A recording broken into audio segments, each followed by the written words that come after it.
Oi, oi. Big up to everybody that's locked in, bro. Arsenal Revolution TV. And yeah, today I got my two guests. Um, well, there's gonna be three. There's gonna be Nat Star. He's gonna come in a bit. But yeah, Carl, it's been inevitable, bro. It's been long adieu. It's been we look, man. I've been checking you out on YouTube and whatever. I love what you say. Where we meet, and that's on Northside's channel as well. I love what you say, bro. Big up for bullying up today. Big up. No, thank you very much, mate. It's very, very much appreciated. And yeah, it has been a long time coming since you and me have collaborated. And since I've known you through Northside's channel, it was going to happen. It's the same with Aaron as well. But no, I'm absolutely grateful, mate. Thank you very much. Fantastic. Aaron, how you feeling today, man? Yeah, man, like Arsenal, shit. Yeah, I'm not great, man. As we were saying offline, I've been a little bit ill, man, the last few days. Hence the being a bit anonymous. But man, I'm just glad we ain't had to play this weekend. To be honest with you, it's just less pain, isn't it? What can you do? Like I've not been liking what I've seen from Arsenal, man, and yeah, I've been feeling a bit like shit watching a team who's absolutely shit. Yeah. Well, big up, man. Thank you very much for having me on here, man. You was watching the United Fulham game then prior to coming on then? Is that what you were trying to say? Oh, my life ain't got that bad. I have to watch Man United, man. No. I've not sank that low just yet. Jesus. Nah, 100%. Big up for pulling up. Always, Aaron. You already know. You're good, man. You already know. But Thank you. yeah. Speaking about the game, I wasn't shocked. I don't know about you guys. Obviously, we played the same style system that we played against Leicester and West Ham and Nottingham. Same football, same boring sideways, put the ball in the box, or just cross and hope, really. That's all we've been doing the whole season. And sometimes that system works against certain teams, and sometimes we meet teams that can actually defend and have some type of quality going forward. We struggle. Carl, how was you feeling? What's your thoughts on the game? What's your thoughts? Well, I did a watch along for the Forest game, and that was the most dullest watch along I've ever done in my entire life. It was boring. It was boring and so bad. When you feel like you've watched this team for such a period of time and it's the same thing day in, day out, you kind of know what's going to expect. We don't have any firepower. We're not going to score a goal. So at best, it's either going to come down by a fucking penalty or maybe a set piece. But I've said this for time now. Set pieces are a good way of scoring goals. It shouldn't be your number one, prolonged attack to try and score goals. You have to try it in open play. And Odegaard has been a real pain in the backside for me. He's just the season where we ended up bottling the league, but he scored like 15 goals, had so many, I think it was like well over into the high teen assists. He was brilliant. And it seems like the last two seasons, he's completely fallen off a cliff. And this was before Saka went down injured. So it's just been appalling. That game was just downright bad. Mikel Merino was going to be, we were thinking that him in the short term, just to hang on to this season might help. But in long term, it's going to do us more damage than good. He got through one game against Leicester and he's now had back-to-back goose eggs. Can't score. Is that down to him not scoring it, or is that down to the service or lack of it that he ain't getting anymore? It's reached a point now where we can see ourselves. We're no longer the title race now. We're 13 points off. Even if we win the game in hand, there's still 10 points. It's very, very unlikely to happen. Now we're looking over our shoulder because Forest, they're still sniffing on our ankles. You've still got Man City catching up. The likes of Newcastle, Bournemouth, for crying out loud. Bournemouth, they're not exactly far off the pace either. I think it's like 9-10 points now between second and sixth.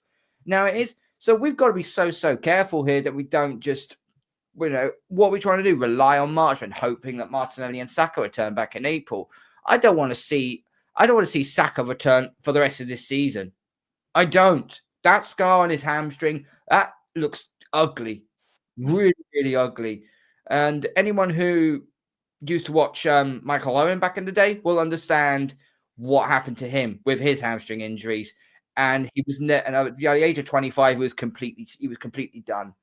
This Bukayo Saka was way too talented to just completely have him pushed at the wayside into his mid-20s. You've got to protect him. This is why I said on my channel, why we didn't get these players in. I said my first port of call is, yes, okay, you need a striker. But my first port of call is go and get Elise. Go and get Elise to cover Saka. Go and get Dani Olmo to cover Martin Odegaard. Just finding up those two positions alone gives you depth on the left and in the centre and in the number 10. And then if you want to go cheap, go get Dovbyk, go get Morata, go get Mateta, who Crystal Palace got.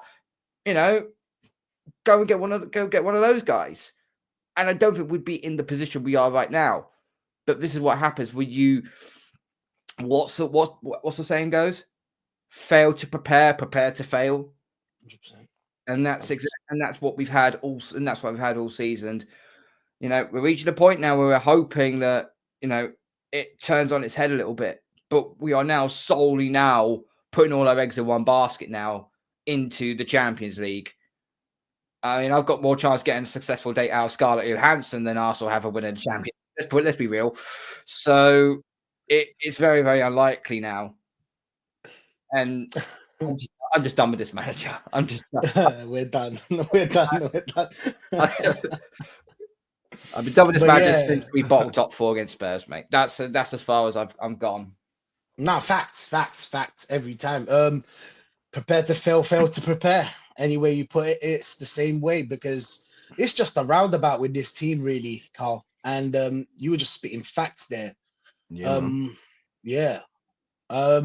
Really and truly, whoever wasn't expecting this to happen are the problem. Do you know what I'm saying? Because the problem it didn't occur in January, because we had the other stream. I think you weren't, but I don't know if you were there. League on the stream where Matty put up all the the table, how it was before the injuries, prior to the injuries, and after. It's the same thing, really. And anybody because we should have talked as a fan base, we should have talked about the problems at summer, when it was summertime. When it was the summer transfer window, we should have looked at it and we're like, listen, why would we go out and get Moreno and Calafiore instead of getting a number 9 and a number 10 or a number 8 that can create? But that's something we're going to talk about later on. Aaron, how do you feel about the game, man? How do you feel about the game? Did you watch it? Yeah. No, I watched it. It was just been a carbon copy of every other game, isn't it? Really. Like, as soon as we had that Leicester game, I was sort of self-resigned to sort of say that we're probably going to be playing like that for the rest of the season. I just didn't realize it was going to be so painful to watch. Like, you sort of can understand, with the players that we've got out of the way, this manager's setting this team up, and it's the manager's fault that the players are out, by the way. Like Carl said, but have got Lise, Saka probably wouldn't have even been injured because he wouldn't have had to play every 5 seconds. So, if you've had 3, 4, 5 years to get a bit of cover for Saka, and no one's done it, Even had it, to be fair, even had Ethan Ranieri there, he could have actually played him and took Saka off and give him a few minutes.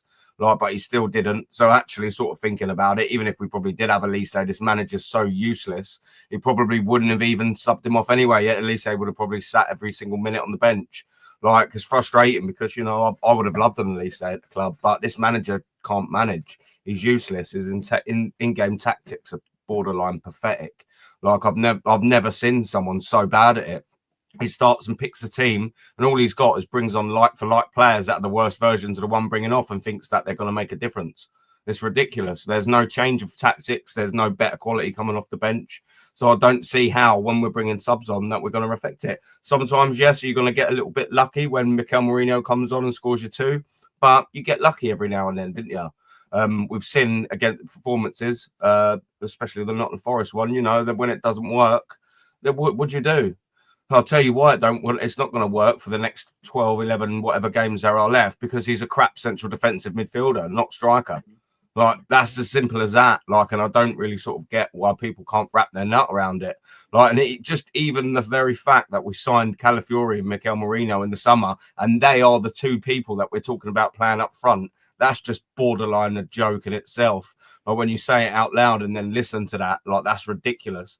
Like, our useless centre back that we play at left back who can't defend, and the worst central midfielder, I think, in Europe, Mikel Merino, or our striking options, is embarrassing.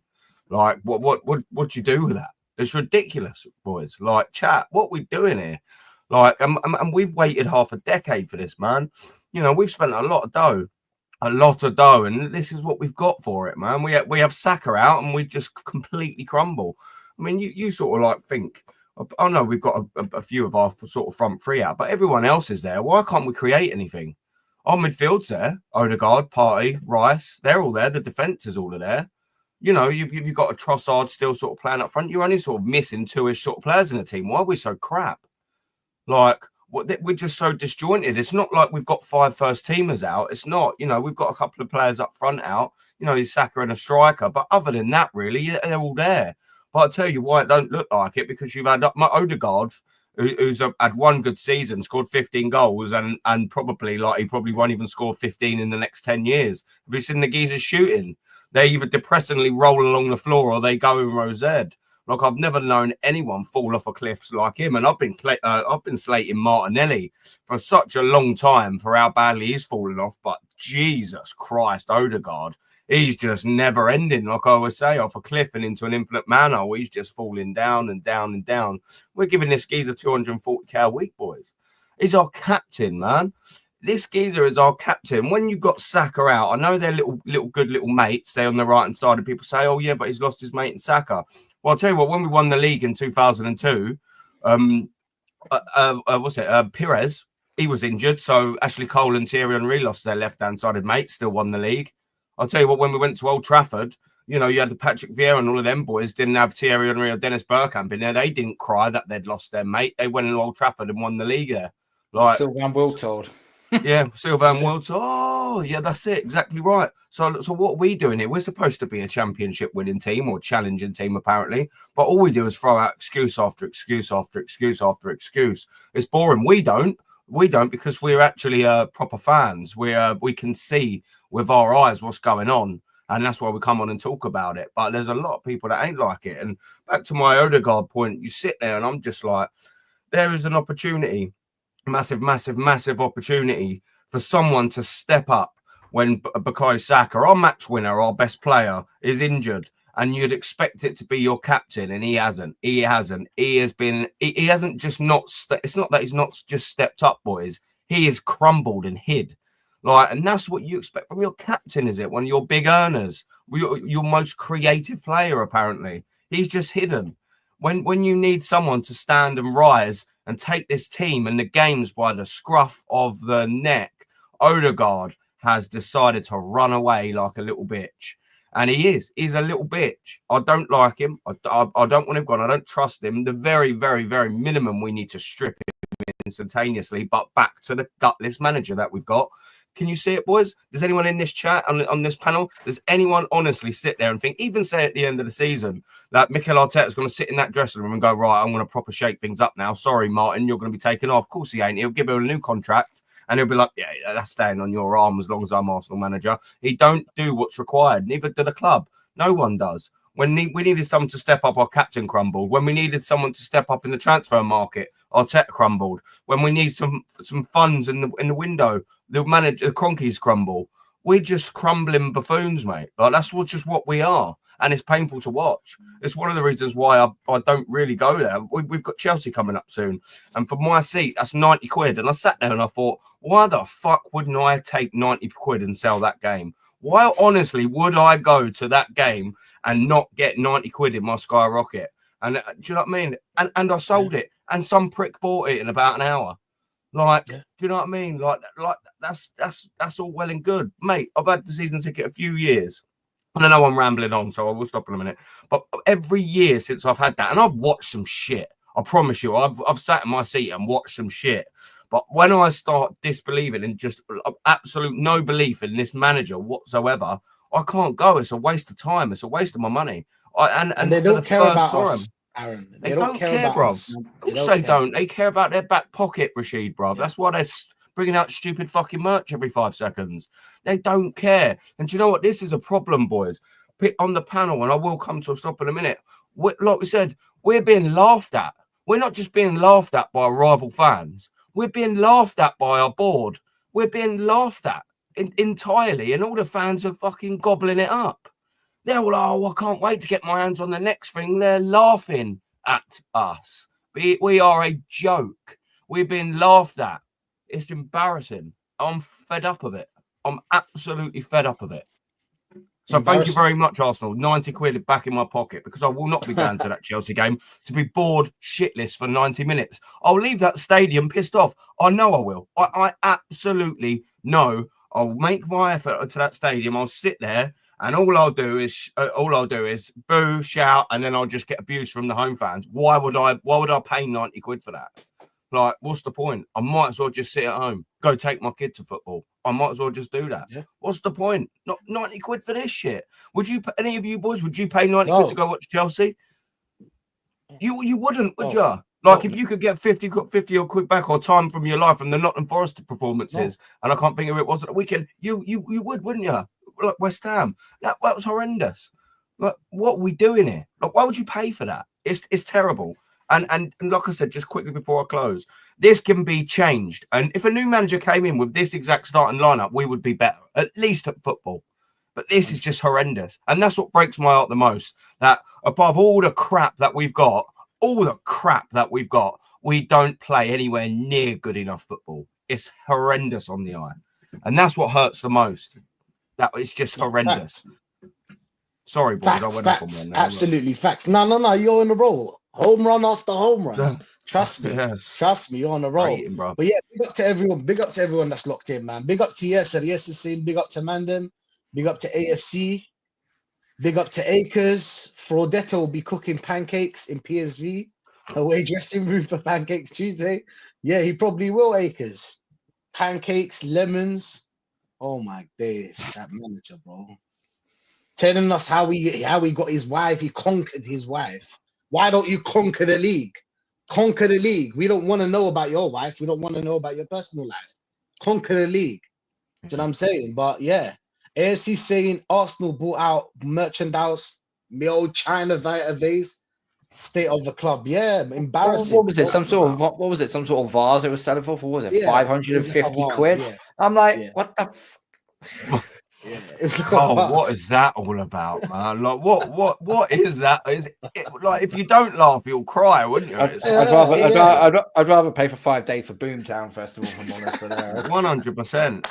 100. I think I'd rather pay 500 quid to be beaten over the head with the vase. Let them have it in my house. It's ridiculous, man. Absolute joke of a club. There's your answer, AFC. There's your answer. But big up to you. Yes, TV might do a video asking Norwegians if they rate Odegaard. Hey, please do. Yes, sir. If you're still in the chat, please do, bro. None of them do. Please do. None of them do. None of them do. Yeah, none of them do. I don't know how he's captain. How is he captain? I never knew why and how was he captain. It just doesn't suit him as a player. Even as a player, it doesn't suit him. Even as a personality, he's not a captain type. He's more of a quiet kind of like. And even if you are quiet, you can be a captain, but you need to lead by performance. You need to be a silent captain and lead by performance. But yeah, man, yeah. Please do, just quickly, yeah, as well. You think, like, I grew up, my first captain was Tony Adams, like, and then it was Patrick Vieira, and now it's Odegaard. That's madness. Absolute what a drop. Yeah, the problem is that Odegaard is his.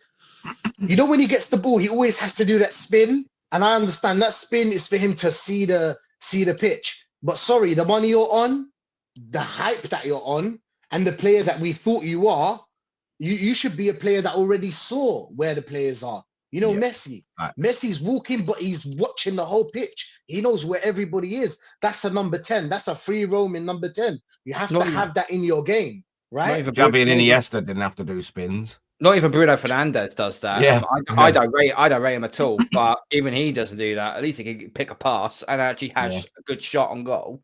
Yeah. Of course, carry on. Yeah. And Bruno's not all that. Let's be honest. I wouldn't take him, and you guys wouldn't take him. I don't know if you guys would take. Would you take Bruno? Would you take Bruno? Like, I would take him as a rotation, but not as my starting player.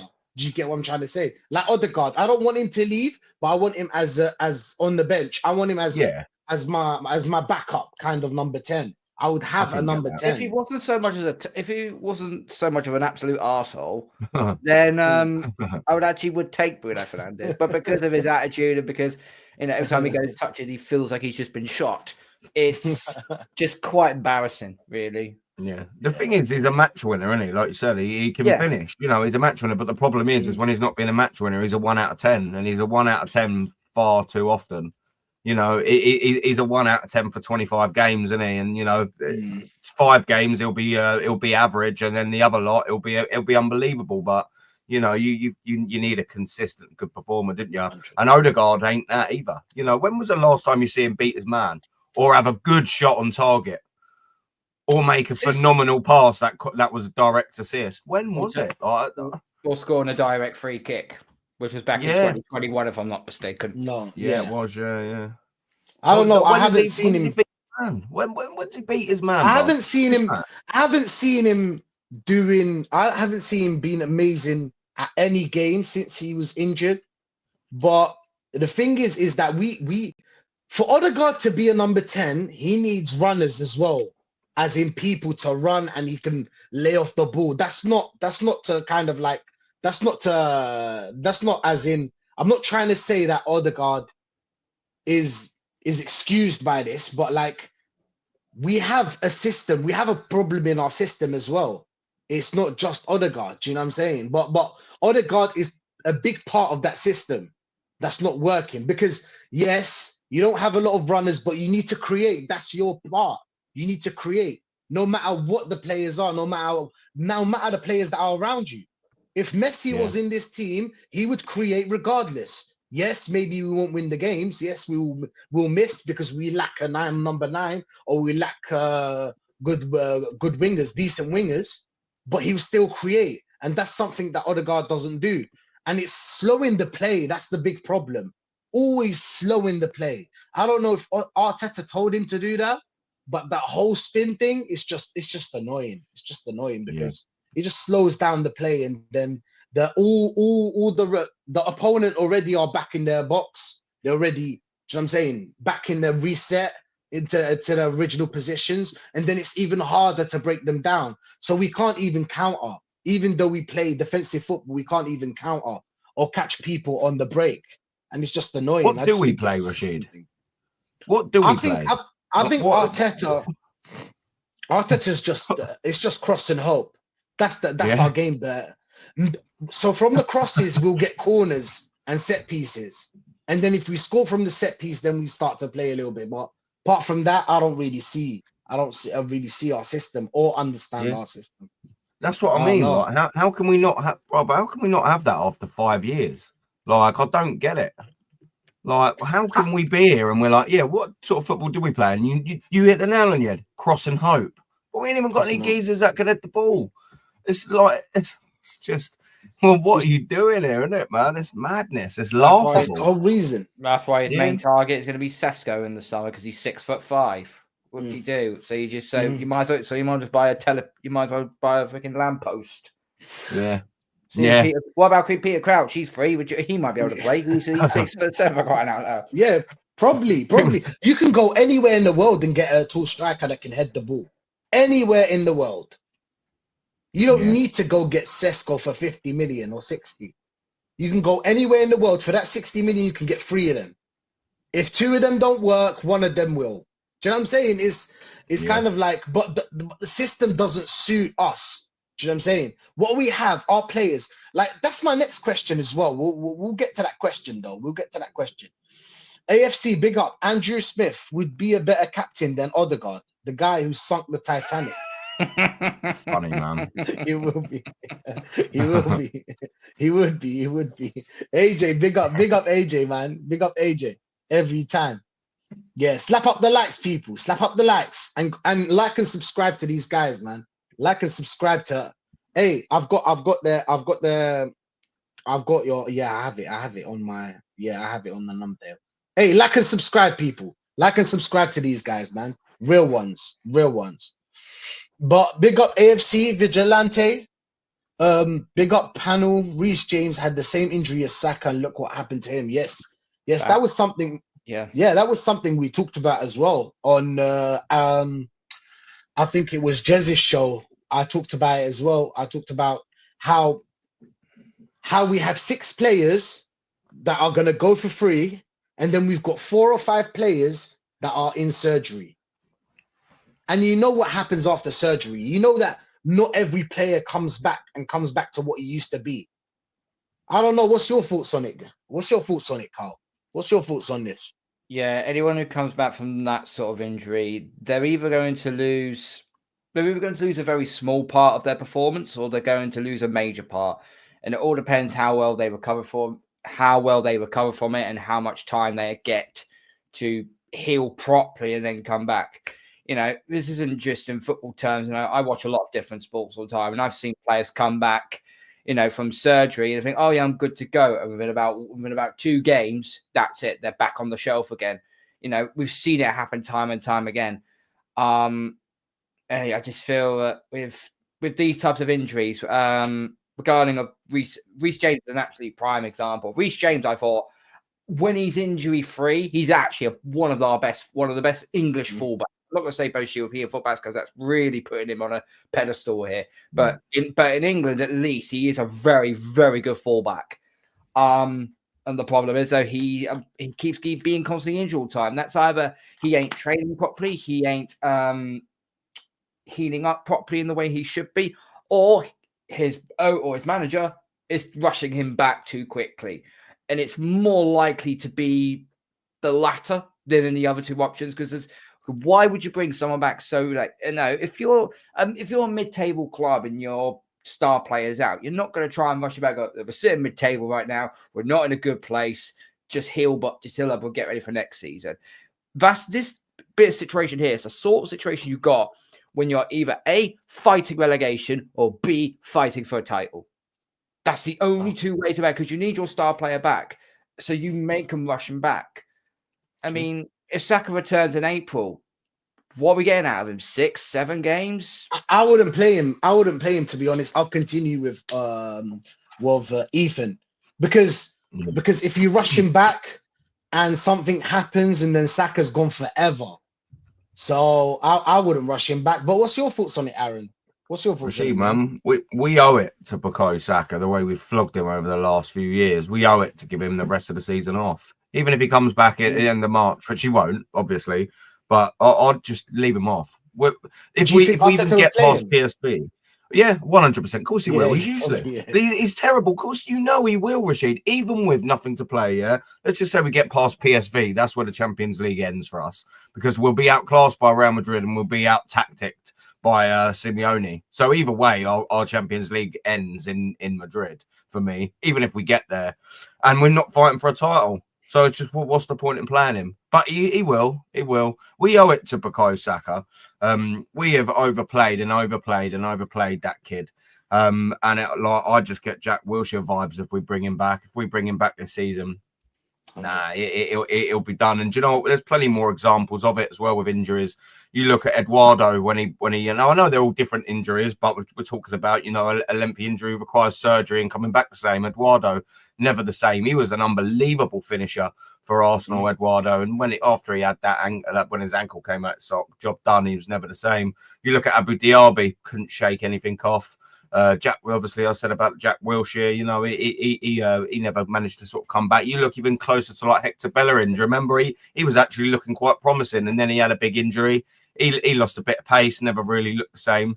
It's such a big risk, you know, when these players, and I see in the chat, Rosicky was very injury plagued as well. You know, they're not the same players a lot of the time. And that's just Arsenal. You can make loads of different other examples across Europe, but I'll keep it in with Arsenal. It's worrying. We owe it to him. Like, what's even the point of bringing it back? Yeah, because you've got some big games coming well, that would have been big games. You know, you got like Newcastle, that'd be a battle. Anfield, you know, like that'd be a tricky game. Not that it'll mean anything for us. What's the point in just playing him? That's it. What's the point in playing him in high intensity games? Like, you know, rushing him back too early. That ultimately don't mean anything regardless. You know, they are going to be high intensity games, but they're not going to do anything because we're not going to win the league. So do you know what I mean? I would just rather, you know, if he is like absolute totally 100%, but maybe give him a run out on the last home game or something. I don't know, but as long as it's just either a little run out and he's absolutely there, but I would still completely give him the season off. Give him a pre-season and let him enjoy some time with his family or with his wife if he's got one. Do you know what I mean? Let him properly recover, because we rush him back. We've ruined him now. We'll end him if we rush him back. It's as simple as that. You said it yourself, Rashid. We'll finish that kid off. We'll finish him off. He's 22 or 3 or something like that. Do you know what I mean? Like, what are we doing here? Like, just give him some well-deserved time off. Do you know what I mean, boys? Like, he deserves it. Facts, bro. Facts. I wouldn't rush him. I mean, why would we? We're not playing for anything, unfortunately, like every season. And all we've got left is Champions League. And you know who we're going to meet in the Champions League. We're just going to fit in, and we're going to talk about the Champions League later. But yeah, big up to you, not big up to you, not big up to Dad. Big up to Dad. Dad's here as well. Papa. Hello, son. Hello, son and panel. You're helpful, humble, modest, non-piss taking hammer here. Oh dear, he ain't stopped. I was watching a little bit of that live stream of you and your dad, Aaron, and do you know what? I've got a lot of respect for your father. Actually, he actually does sound like a real, like, proper geezer. Oh, don't tell him that. Fucking hell, give him a big head. But on the Bowen situation, it'd been better than what we currently got right now. Absolutely, 100%. No. Big up, Dad. Absolutely, Joe. Big up, Dad. And he hasn't been texting me every day either after the West Ham. He absolutely has not been texting me every single day, laughing. Prick. Love you, mate. Big up AFC. We've gone from va-va-voom football 100% to dominate and do nothing football. Dog with a bone, no bite. 100% AFC. And bro, AFC, talking about that, this is one of the things that I don't get about people that love this manager or are so mesmerized by this manager. And when you think about it, this manager has gone for 3 phases. Let's not talk about the first 2 seasons, talk about 3. I always give a manager 2 seasons. I always do. Even though he was supposed to go through with the Tottenham one where Tottenham got the 4th place. But okay, the first 3 seasons, the 3 seasons that we were playing for the league. The first one, he was playing attacking football. Then he changed his mind. He went to controlling and then changed his mind, went to defensive. This manager doesn't even trust himself. Every year he's going to change. What's next year? What kind of football will he play next year? We can't just be changing our football every year. We can see Liverpool the same way Klopp left the team, the same way Klopp was playing football. Slot came in, gave it a little tweaks here and there. Obviously, there is his touch. He has a touch, but it's the same football that Liverpool have been playing because it's compatible with the players that you have. The players that we have, and this is a question for the chat, for everyone here. The players that we have, don't you think if we had a decent manager, we would have been at least final in the Carabao Cup and we would have beaten teams like Leicester and West Ham? We wouldn't struggle with teams like this. Do you think that's the case, Carl? Do you think it's the manager? Or if there was a manager and the same players that we have? I mean, the managers can only work what he's got with currently. If let's just say for in an alternative universe, you know, all our players were fully fit and healthy and so on, and we're still playing the way like it is currently right now, then I would say, you get someone like an Inzaghi, you get someone like a Diego Simeone, you get someone like a Carlo Ancelotti. Do you know what? I saw someone post in the chat. Apparently, I think it was Macy put in there. Apparently, Almiron's job is now under threat and he could get sacked at the end of the season. I think I think Almiron is being left out to dry. I don't think it's his issue. He's having to deal with what he's got. And if they're going to bin him, I'll be like, well, do you know what? We've got a shit ton of defenders. But Carl, we could play three at the back. We could play a 3-5-2. But Carl, we could play a 3-4-1-2. But don't you think that? Sorry to cut in, but don't you think that in Amarim's case, don't you think that the players that he has, you shouldn't be 15th or wherever Man United are? Don't you think he should be better than 15th? At least 10th, 8th, something like that?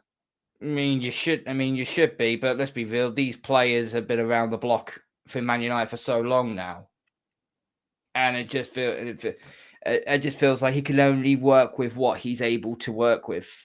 In my own personal humble opinion, the players are not good enough. But I've said this.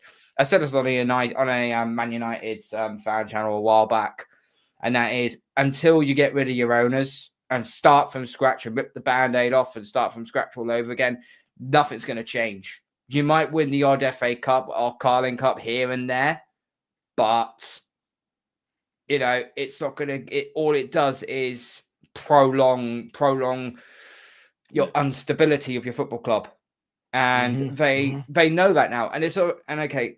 Would I like to say be 8th or 10th and win a cup? Okay, the league season, we've been fucking awful. Sorry for swearing. But you still won a cup. Therefore, you still had a successful season. But if you're a club somewhere like a Crystal Palace or a Fulham or a Bournemouth or anything like that, they'll be happy, they'll be over the moon for it. But I think when it comes to the big six, the likes of us, the likes of City, the likes of Liverpool, the likes of Spurs, like United, okay, I'll take Spurs out of the equation. They won fuck all since 2008. But anyway, they're hoping for we need to go on and do much better. Liverpool struggled for 30 odd years until they were able to get back again. Time, this is an old wound and it needs to heal at a proper rate. And not sure if they're going to do it.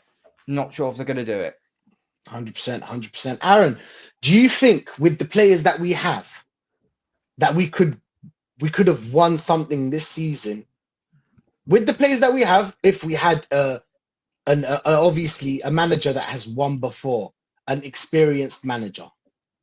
With everyone fit, or you mean still even now with Saka injured? He has the whole squad and all these things that happened. Like Saka got injured, and he'll find solutions somehow, some way. If he was an experienced manager, do you agree, or do you have another take on this? I think we'd be a little bit closer if we had a different manager. Assuming you say obviously starting from absolute scratch this season, can't make any signings. These are the players that he's got this year. Everyone's fit. We'd be a little bit closer, but I mean, like Liverpool, they've got a few match winners, didn't they, man? They've just been better than people this season, but we've looked horrendous this season, and the problem that we've got is we are going that way. And we are going that way fast. Ow. Everything's regressed. Ow. I don't think there's a single metric that I can say that we've improved on. Well, there just isn't. I can't think of something. Like where have we got better? Nowhere. No, not in defence. The midfield's got worse. The attack's absolutely got worse. The football's got worse. The signings have got worse. The talent ideas have got. The injuries are getting worse because the manager's flogging all the players. What's got better?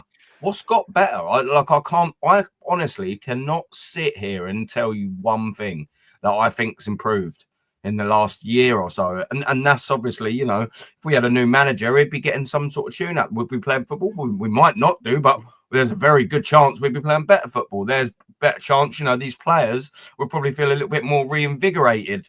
It'd be a bit more fresher. It's probably a bit stale and boring, and they're not even winning anything.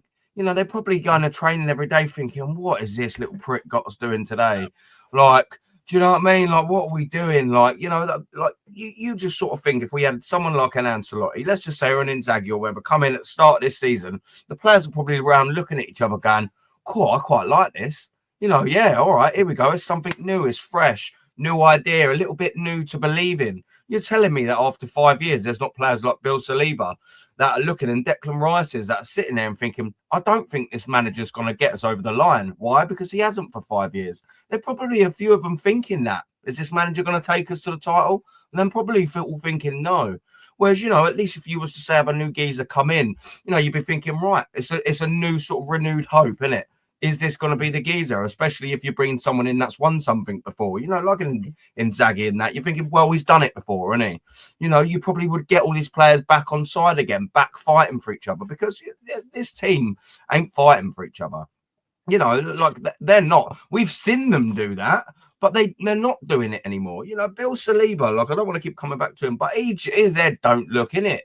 And to be fair, I don't blame him. You've got one of the best clubs in the world that are proven winners, and some of your mates play there, and they want you, and you're at Arsenal, and nothing's getting better anytime soon. It's getting worse, and you're under Mikel Arteta, who don't win anything. I mean, come on, isn't it? Like, what we're doing? Like, of course, his head's going to be a little bit turned, and a lot of the players are going to be the same as well, because we don't win anything. So a new manager, yeah, maybe this season, we could have won a couple of cups, though. I will say that. I think we would have gotten. We'll say that. I think we would have went to the final. We would have got to the final. I think it did. It wasn't. Look, Newcastle are a hard team, but sorry, after spending 800 million, and we've seen these players before. We've seen that they can perform to a certain level, not to the level that we're seeing right now.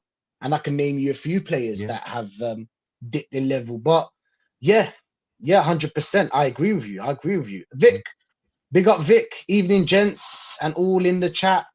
Big up, Mems. I really hope Arsenal win against PSV. Bit of a lucky tie, to be honest. But Arsenal fans think differently. But if you beat PSV, you can be humbled by either of the Madrids. Yes, when it comes to that, that's something we're going to talk about later. But yeah, 100%, I agree with you. Big up Joe. Epic. Oh, Joe. Okay, Joe. Guys, do you not think Kroenke would get rid of the manager based on the fact he spent money worth the title and not win it, when someone else could have making it financially worse for Kroenke? I think that the Kroenkes, and I agree with a lot of people that say the Kroenkes, as long as they're getting top 4, it won't be an issue. But after seeing that he didn't give him the money in January, it kind of like, I don't know. There is questions to be answered there. But I don't know, to be honest. I don't know if the Kroenke would want to get rid of the Arteta. I think Arteta will get another year.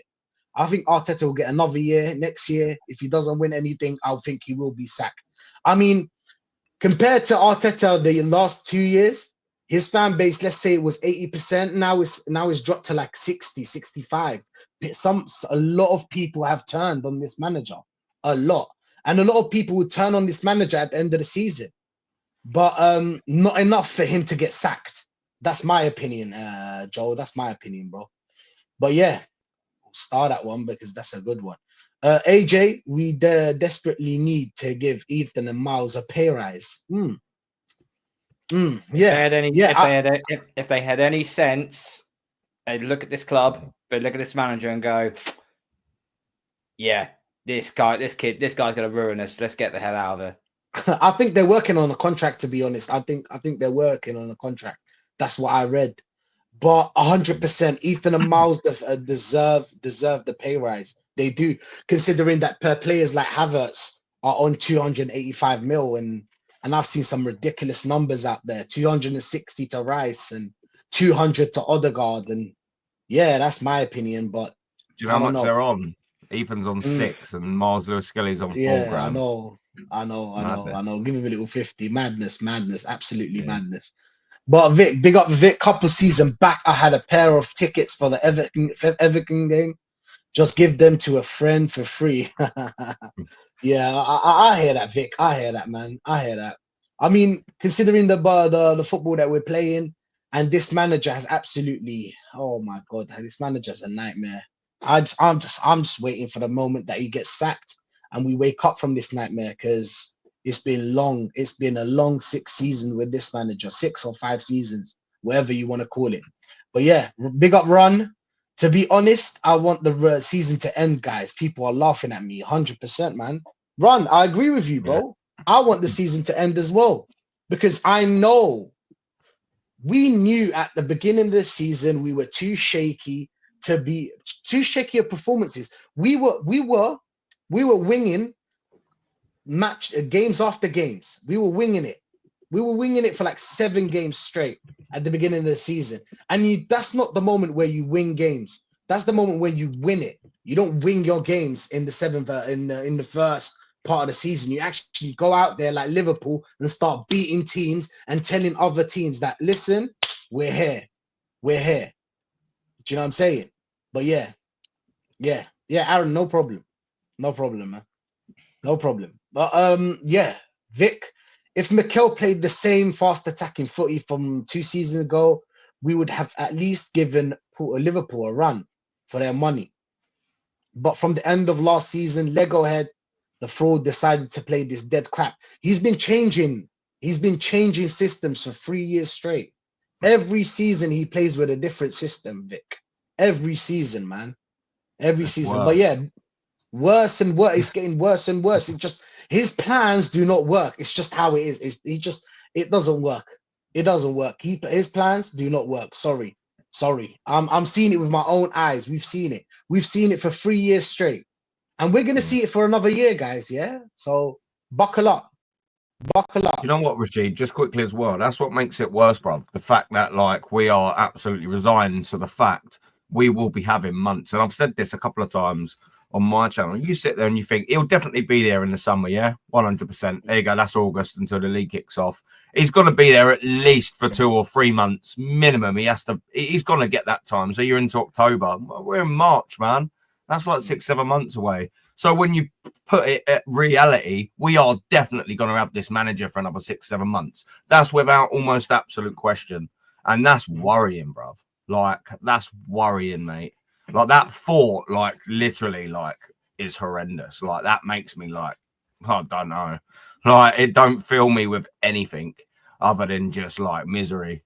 Like, it does. What do you think? What we're going to do in October? We'll probably be out the Carabao Cup by October. Like, we'll probably be 5 or 10 points behind Manchester City by October because they're going to come back swinging. Let's get that right. We'll probably won't even be for, like, we'll be there or thereabouts top 4 because that's all we're built for. You know, like, we'll probably have signed 6 players, but, you know, of the 31, 32, this manager signed only 5 or 6 of them. So on that math, and probably one of the 6 signings are going to be good. So we're going to have 5 new pieces of shit to watch every single season, every single year. Like, we're probably going to have, is Bill Saliba going to be here? Maybe, maybe not. Will any high-profile players leave? Maybe, maybe not. But fast forwarding it to October, are you like buzzing? Can you wait for the next season to start? This is the point. No one is. No one's like, oh, I can't wait till we get to this summer window and spend 200 million and like on 6 players and 5 of them are absolute Mikel Marinos. Like, and Sesko buzzing. Like, I can't wait. Like, what are we doing? And it's just, that's what it is. If we got a new manager and they said, right, here, Carlo or David, we are going to give you 200 million. And then if you sell players or whatever, we're going to add that to your kitty. I'll be buzzing, mate. I'll be absolutely buzzing. I would look forward to that season. Not under this guy. Not under this guy. What's to look forward to? What's the last 5 years told us, people? Nothing, man. Yeah, absolutely and like nothing. Look, Vic's saying, you know, it's getting worse and worse and worse. So what do we think he's going to all of a sudden fix it? We're going to play absolute fancy football and we're going to terrorize teams like we did 2-3 years ago? Of course we're not. Do you know what the worrying thing? The worrying thing is that this manager, even when he leaves, he's going to leave us in a worse state than when we were 6 seasons ago. This team is worse than the team that was 6 seasons ago. We had better players. And now we have a couple of players that are very good, to be honest. Saliba and Gabriel, excellent. And we've got Saka, and we've got a couple of players here and there. But apart from that, we have like 12 or 11 players that should not play for this club. Yeah. But yeah, it's like that every season. Right. It's like that every season. Big up Luca. Big up Luca, talks ball. Big up Barca reacts. I think Gabriel is more of a captain, 100%. Gabriel, Rice, Saliba, Gabriel, Rice, Saliba. So if these are the three that I think they should be captain. And Gabriel is first. I think I agree. Yeah. Gabriel, always top performances from Gabriel and Saliba. Always, even when they're shit, they're decent. Do you know what I'm saying? Even when they're shit. Can you imagine Gabriel in that dressing room coming in half-time like 1-0 down and going straight for Odegaard's throat? Oh, how toxic and negative that would be. No, your captain is saying, do your fucking job, mate. Yeah. The thing is, I can see that though, Carl. I could see him doing that. Yeah, you can't see. If Odegaard come to me in the dressing room and try grabbing me in front of him, I'll say, get off me, you little prick. I'd piss off. And you would, wouldn't you? Could you imagine it? You'd just say, Martin, if you put your hands on me, you're going on the floor, mate. Go away, you little melt. You would, wouldn't you? Whereas Gabriel come up to me, I'll probably be like, yes, Gabriel, what would you like me to do, sir? You would, wouldn't you? Like, he's a beast, 100. Isn't it? I wouldn't like a run-in with a geezer. You know, you think them days are gone. I'm sorry, Cole. It's like no selling a chair shot in wrestling. Yeah. Oh, you hit me, did you? Yeah. Oh, okay, good. In trouble now. Yo, steel chair. Steel chair. Yeah. Yeah, man. Yeah, but yeah, AJ says run one trophy from a possible 20 does not lie. Arteta is not good enough. Point blank. That's how it is. Arteta is Brendan Rodgers. That's who Arteta is. You need to move on from Arteta.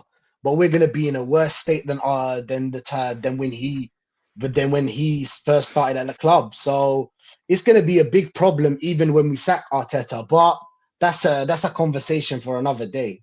That's a conversation for another day. Big up Mems. Saka could be back for the Chelsea game. The Guard of Honor would have happened by then because Liverpool can win the league at White Hart Lane. Shit, man. Oh my god, I'd hate to see that Guard of Honor. I'm not gonna watch that part. I am not gonna watch that part. Yeah, I'm not. Big up Macy. Ancelotti should be our manager. Yes, he'll be my first choice. He would be my first choice. Big up DJ Crane.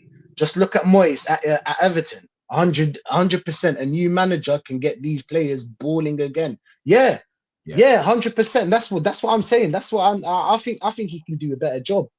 But the other criteria that you sort of missed out of that was the fact he was Everton manager previously, so he knows that club inside and out. He knows the fan base inside and out. So it's very, very easy for him to go back to something which he only won one trophy in his entire career. Shock and horror. So as our manager, but he knows how to tactically get that team set up. And he's only there now predominantly to keep them above the relegation zone, which they will do because they've won, I think they've won, 4 of their last 6? I think so. I'm not mistaken. Yeah. I think so. 100%. 100%. Big up Comp. You are right, guys. We need a manager. Plus, we don't like the owners. Of course, we don't like the owners. 100%. Yeah. You are right, guys. We need to. Oh, I just read that. Sorry. Fenerbahce are winning, by the way. Fenerbahce are winning. I heard that Mourinho is gonna, when he leaves Fenerbahce, he wants to go to one of the bottom league at the Premier League. I think bottom half of the Premier League. He wants a club that doesn't play Champions League for some reason. I don't know why, but he wants a challenge. I mean, he's one. He's the second most successful club manager in the world. So he probably look at it and goes, I've won everything I need to do there. What do I do? Oh, I know. Let's see if I can take a middle of the road football club. Let's say middle of the road. Let's say I don't know. Let's say a Crystal Palace or someone. Yeah. And then let's see how far we can get him up the table. That's a nice challenge for him. I mean, he'll get stressed very, very quickly, but I think that's a challenge worth going for. I'm surprised he hasn't gone into national, man. Yeah, I think maybe Portugal would suit him if he would. Yeah, maybe Portugal, but I don't know. I'm surprised too, to be honest. I'm surprised too, but I reckon give it another 5 years and then he'll coach internationally. Yeah, I think you're probably right there. Yeah, he's probably still not done in club level, is he? But that'll be his last step, obviously, when it. He might go back. He might go back to his alma mater in Porto. If it's the swan song to end on his managerial career, go back to where it's all started. Yeah, true. Yeah, true. Big up DJ Crane. DJ Crane is telling us, if you don't know, the Cronkies needed to settle for a 575 mil lawsuit from St. Louis for moving the Rams to LAFC. Yeah, Record Avenue. Oh, okay, the lawsuit. I didn't know that. Did you know that? There's a documentary on YouTube somewhere about this as well. And me and Aaron are very clued into the NFL, but yeah, when I heard about this, this was one of the biggest snake moves I've ever seen an owner do. They literally, the city of St. Louis, they literally threw everything at Stan Kroenke to keep the Rams in St. Louis. They threw money and then some, a brand new state-of-the-art stadium, always that and the other. Yet he completely fucked them over at the 11th hour and moved them to Los Angeles. Oh, shit. Whoa. This is the type of geezer we're dealing with, man. Isn't it? That's how. Come on, let's be honest. These don't people care. that are in power, they don't care. They don't care. They're in power for a reason. They got that money for a reason. But yeah, we're not gonna get into that. But big up Terrence. Straight question: will Saka leave you to preserve his career and longevity of it? At some point, maybe. Thierry Henry left. Come on, why wouldn't Saka leave? Thierry Henry was a legend here. He could have stayed here and scored more goals and just went out like Harry Kane did, but he didn't. He went to another club. He wanted to win. It's glory. It's about glory as well. That's the thing people forget. Arsenal would give you the same amount of money or thereabouts the same amount of money as a big club, Bayern Munich or Real Madrid or Barcelona. You're going there. Of course you are. It's about glory. You think as well, Rashid, at the time, obviously, like we were selling all our players. By the time he left, I think was it 2006, 7 or thereabouts, we were selling all our top players. Invincibles were largely broken up by that point. Do you want to go to Barcelona to play with Ronaldinho, Samuel Eto'o and Lionel Messi, or do you want to stay and play with Flamini at Arsenal? What we're doing here. Do you know what I mean? Do you know what I mean? Like this, and even the conversation. Even the conversation with Arsene Wenger and the board. When Van Persie started talking about it, I hated Van Persie for leaving. But when he explained how he left and what he said to the board and Arsene Wenger, it made sense. All he said was, guys, help me. Bring players that we can actually go and win titles, go out there and win titles and go progress. Instead, we just get players that are good, but not elite. Do you know what I'm saying? We get good players. We don't get elite players. Elite players are the kind of players like Liverpool have. Liverpool have at least 4 or 5 elite players that would win them games Nearly every single player that Arteta has bought is actually a good-looking guy. He's never bought a Rottweiler. He's never bought someone who looks like has gone through a few bar fights in his time, has he? No. Come on, let's be real. Yeah. Why do you think we're selling so much fucking merch? Why do you think we're selling so much merch? It's done by design, people. It's done by design. We haven't got footballers. We've just got a line of models, and all of them are all our players. That's why I was like, when we went to play Inter Milan in Milano, I was like, just leave Arteta there. That's where he should be. You know what I'm saying? With the models and everything. That's where. I don't know why he's into football. Just go do modeling. Go do modeling. You must have connections, right? You must have some kind of network. Team building on the catwalk and all of that, isn't it?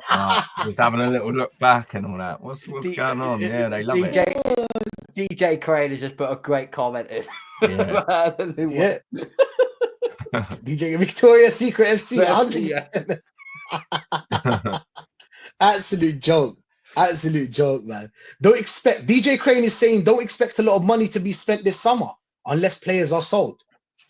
Sold? What kind of players can we sell? Okay, that's a good question. Yeah. We're not going to get no money for them, bruv. Like, you think, right, so you've got like players like Zinchenko who should go out the door. We ain't getting anywhere near the £35 million we paid for him. Let's get it right. We'll probably get 10, the 15 max. Tomiyasu, who's going to take him? Like, who is actually going to take him? And if someone wants to punt on him, they're not going to pay any more than 10. Nowhere near that. Kivior, we're not going to get anywhere near the 20, 24 we paid for him. That's probably going to be about 10 or 15 in it, there or thereabouts. If we even get rid of him, why won't we get rid of him? Because he's on high wages. Tomiyasu's on £100,000 a week. Why? Like, he's not going to go anywhere. No one's going to pay us top money for Tomiyasu and then pay him £100,000 a week and then he can just be injured. I mean, you've got, like I said, the Zinchenko, he's on £150,000 a week. Who's paying that? So someone's going to go, well, I ain't paying like 15, 20 mil for Zinchenko, so I've got to pay £150,000. So we're stuck again. Do you know what I mean?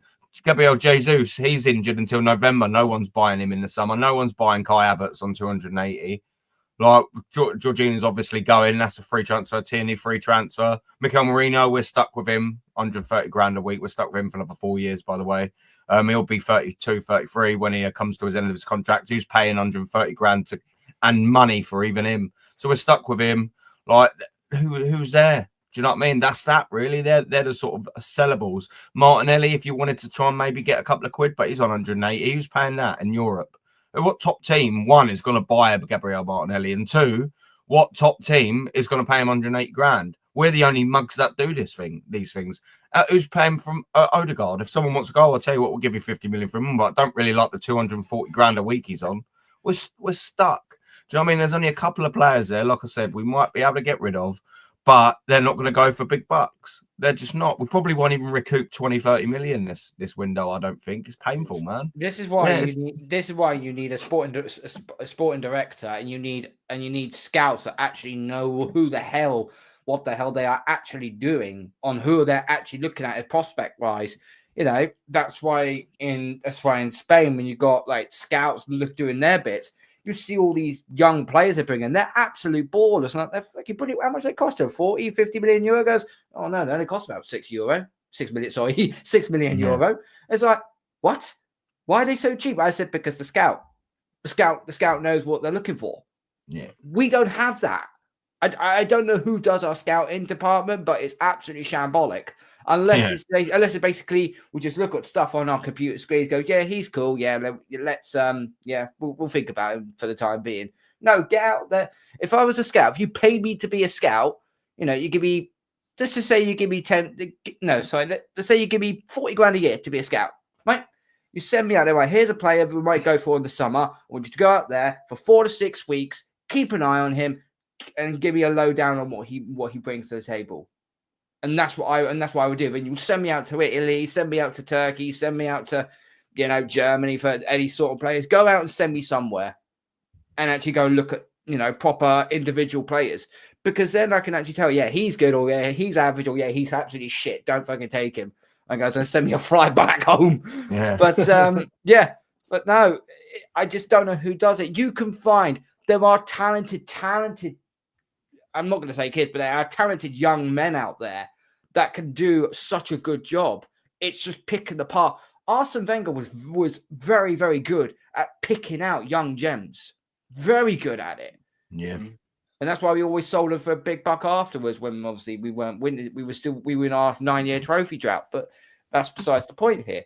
We don't see that now. It's like, we're buying middle of the road players now that you wouldn't even see get into fucking into a Fulham squad, or, you know, or even an Everton squad. You wouldn't see it like that. So why do they think it's good enough for Arsenal Football Club to buy those sorts of players? You know, we got told we would go to Champions League. We'll get world class players. Well, I'm still waiting. Where are they? Where are Mikel Merino. That's the thing. Arsene Wenger used to be very good at like getting players. He used to be very good. He had an eye for footballers. He had an eye for players. This manager is, what's he really good at? What's the best thing about Arteta? Maybe being ruthless. But being ruthless in what? Because I'm seeing people getting red cards and him doing nothing about it.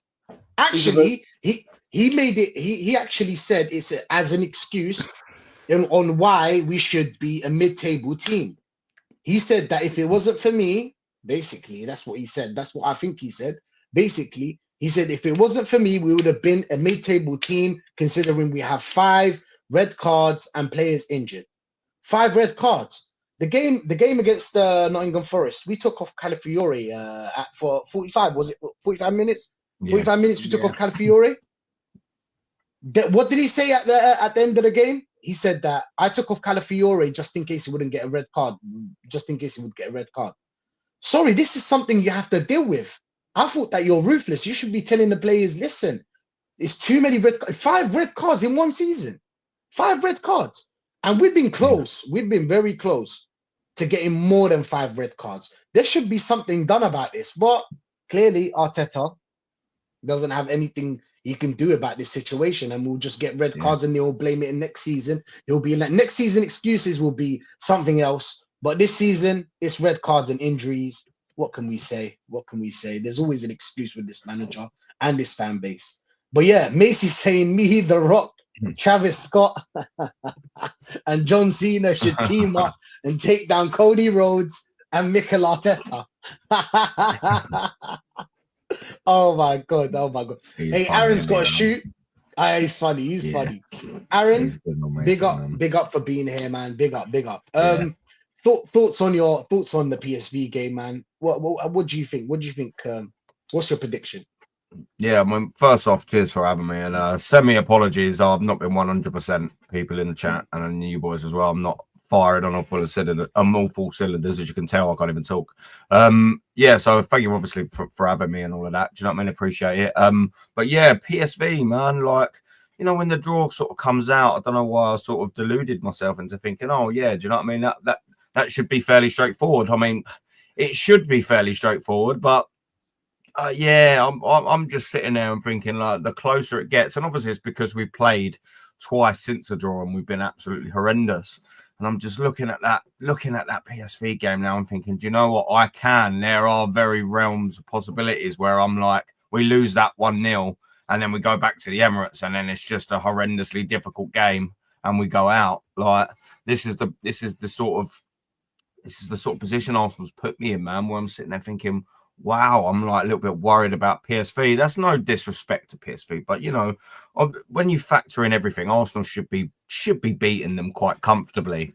But the very fact that I don't think there's many Arsenal fans that are sitting there and thinking, well, yeah, we'll absolutely smash these lot. We should, but I don't think we will, man. And I just hope that we can come out with a draw. Obviously, I hope we win. Obviously, in as much as possible. But like, I'd take a 0-0 right now. I would. Because I just believe that, like, you know, it's so easily seeable that we lose that 1-0 or lose it by any sort of thing, innit? You wouldn't be shocked, would you, if we put in an absolute stinker? Because we're horrendous away in Europe, by the way. Absolutely horrendous under this manager as well. It's been absolute shambolic. You know, we put in some stinky away performances. I mean, you look in the Champions League last 16, I was at Porto. I was at that Porto game and that was fucking horrendous, man. And we lost it 1-0 right at the end to a great strike. Can I see that happening again? Absolutely. This is the problem. I could easily see that we're stinking 0-0 and then one of their players puts in an absolute worldie and then you lose 1-0. And then you look at that. You remember that Porto game back at the Emirates? And it took, to be fair, a good little bit of play from Martin Odegaard. It was a nice ball, and then Trossard finishes it. But you know, that was a nervy day. That was a very, very, very nervy day because we lost that 1-0. Even at 0-0, that would still been a nervy game at Porto, and we had to go through penalties. Can I see that again? Absolutely. The worrying thing is we've been crap at home in Europe and all. Like, you know, largely, especially if you're considering like the knockout sort of bit, we haven't really been that good. Like, I know we've done all right in the groups, to be fair, but apart from the PSG sort of beating, you know, we didn't really look phenomenal in any of them games. We just won some of them. Monaco at home, I suppose that wasn't a bad performance, but there's no real pressure on that, you know. If we're going to the Emirates and it's a 0-0 or a stinky 1-0 loss, man, there's going to be a lot of pressure for us to score goals, and we naturally can't play good football anyway. We're struggling from a 0-0 perspective. Can you imagine what they're going to be like with the fans nervy at the Emirates and you're 1-0 down and you're like, well, what do we do here? You've got a manager who's absolutely horrendous, like who's as you say, can only play cross the ball in and hope someone gets on the end of it. That'd be a very, very, very worrying atmosphere there, man. Do you know what I mean? Like, I don't know. We should get through. Like, what would I say? I think 0-0 I'll go for. If you want to ask me for a prediction, yeah, 0-0 maybe against PSV. But please don't make me do another 0-0 watch along. I'll kill myself if that ends 0-0. Mate, do you know what? Yeah, bro. Do you know what? I've done 5 watch alongs. I don't mind doing them, but like I've never seen us score a goal. Do you know that? Every single one I've done, we haven't scored. Every single one. Hey, by the way, people, yeah. Check out Gundown's stream. He always does the watch along. Check it out, people. Yeah, it's a nice watch along. I've checked it out before. I've heard it before. But yeah, Aaron, thanks for being here, man. You already know. You're always welcome. You're always welcome here, man. I was gonna stay for half hour because I'm feeling that. And then I look at it as like, yeah, I knew it was gonna overrun slightly, an hour and 10 minutes. But because I don't mind talking to you, mate. Do you know what I mean? And you're cold. Do you know what I mean? It's all good. You know, it's all good. I enjoy having a football chat with you. So yeah, I've managed to like push myself through it, but I'm not gonna lie, man. I'm gonna have a little lay down now, boys. Like my nose is bunged up. I'm gonna have a little cough. I'm gonna have a little lay down and see if the missus will come down and make me feel a little bit better. Do you know what I mean? Yeah, man. Yeah. Very nice. Come on, babe. Come on, babe. You know, put on the little. Oh, come on, babe. Feel sorry for me. You know, a little feel sorry for me, man. Right. Anyways, man. Before it gets too dirty, yeah, I'll shoot. Hey, like and subscribe to Aaron, yeah. Like and subscribe to Aaron. Cole, big up, man. It's always a pleasure having a chat with you, and as well, chat as well, man. Big up to you. Proper ones in the chat. That's why I love it, man. Yeah, proper ones. It makes talking about football a lot more handleable, doesn't it? Do you know what I mean? A lot more dealable when you've got first class people in the chat like we do, man. Do you know what I mean? But the community. Yeah, on that note, yeah, wicked, bruv. They're all good, man. You always have good panelists, don't we, man? Like obviously yourselves, Carl, and we've got world class chat, man. Do you know what I'm saying? That's what we're doing here. But yeah, on that note, boys, have a good rest of the show. Yeah, big up, man. Thank you very much. Pleasure. Get well soon, man. Get well soon. Yeah, Aaron, legend. Bro. All right, big up Kevin.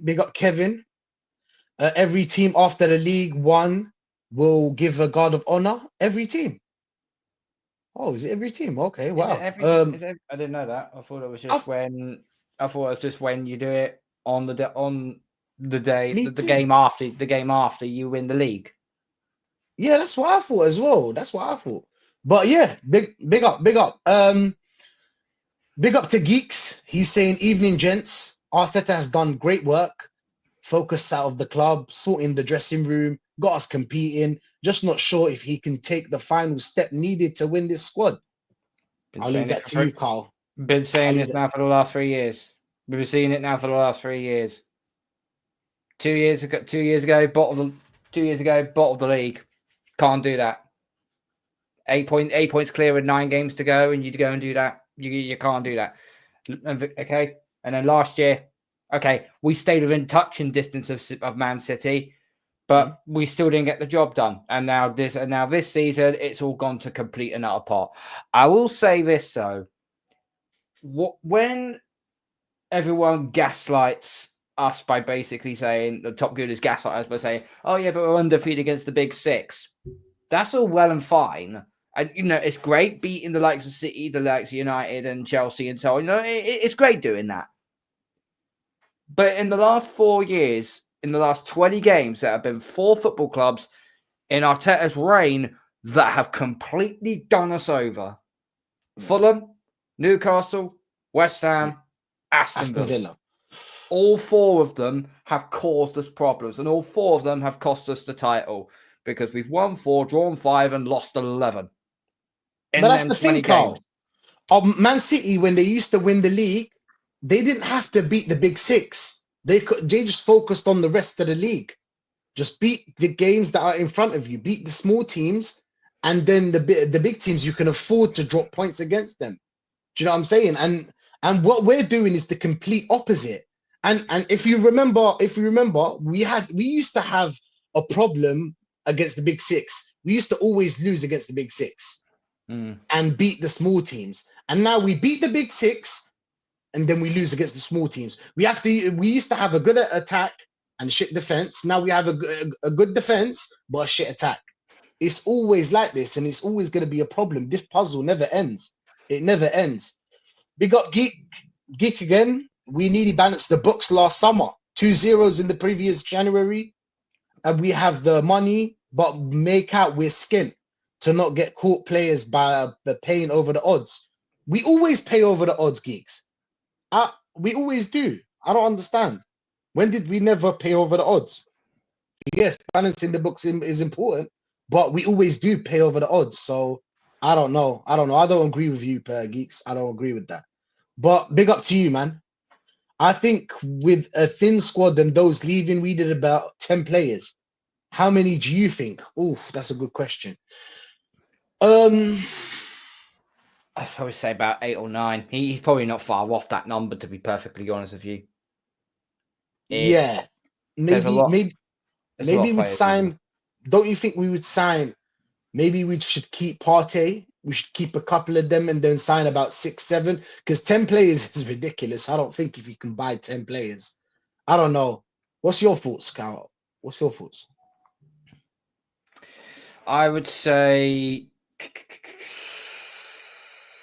if I will probably keep Partey for Partey this season. When he's on it, he's been really on it. Yeah. You know, we've missed him because of his, you know what. So we kind of know about that. But yeah, I keep it for 1 more year. Jorginho, get rid of. I'm sorry. We should have got rid of him in the summer. We should have got, even if we got like 5 to 10 million for him, it'd be better than doing absolutely nothing. Yeah. Could have got Jorginho, kept Partey on. You know, if we're going to actually put Declan Rice into the number 6 role, then they should have done it. You know, they should have done it this season without Jorginho in the fold. They could have done it a whole lot. They could have done it a whole lot quicker. Listen, Martinelli, I still think is a very good player. Yeah. But it's one of 2 ways to go. Either he's regressed dramatically, or he has been having the talent coached out of him by Arteta. And it does sound like it's more the latter than it is the former. Because let's not be hasty. But when Unai Emery was manager of us, he put Martinelli as our centre forward, not as a left winger. Played him as a centre forward, and he was banging in goals for fun. So it's not like he's not been a bad player. He's been a decent player for us. But over I'd probably say the last 18 months, he's fallen off a cliff. You know, Trossard coming as a good backup when freaking Arteta was creaming his pants over freaking Mudryk, and I was like, no, for goodness sake, go get Trossard, please. And Trossard's a good player, but it sounds like he's now freaking had enough. But Mudryk's more of, Trossard's got the baggy eyes and Mudryk's more. He looks like he's gone to. It looks like he's gone to one too many My Chemical Romance gigs. Let's put it that way. Yeah, but but we've been screaming for so long the Saka to get not a replacement, but a backup for Saka. But everyone is worried about, he's our star boy. Who we don't want anyone to replace him that's better.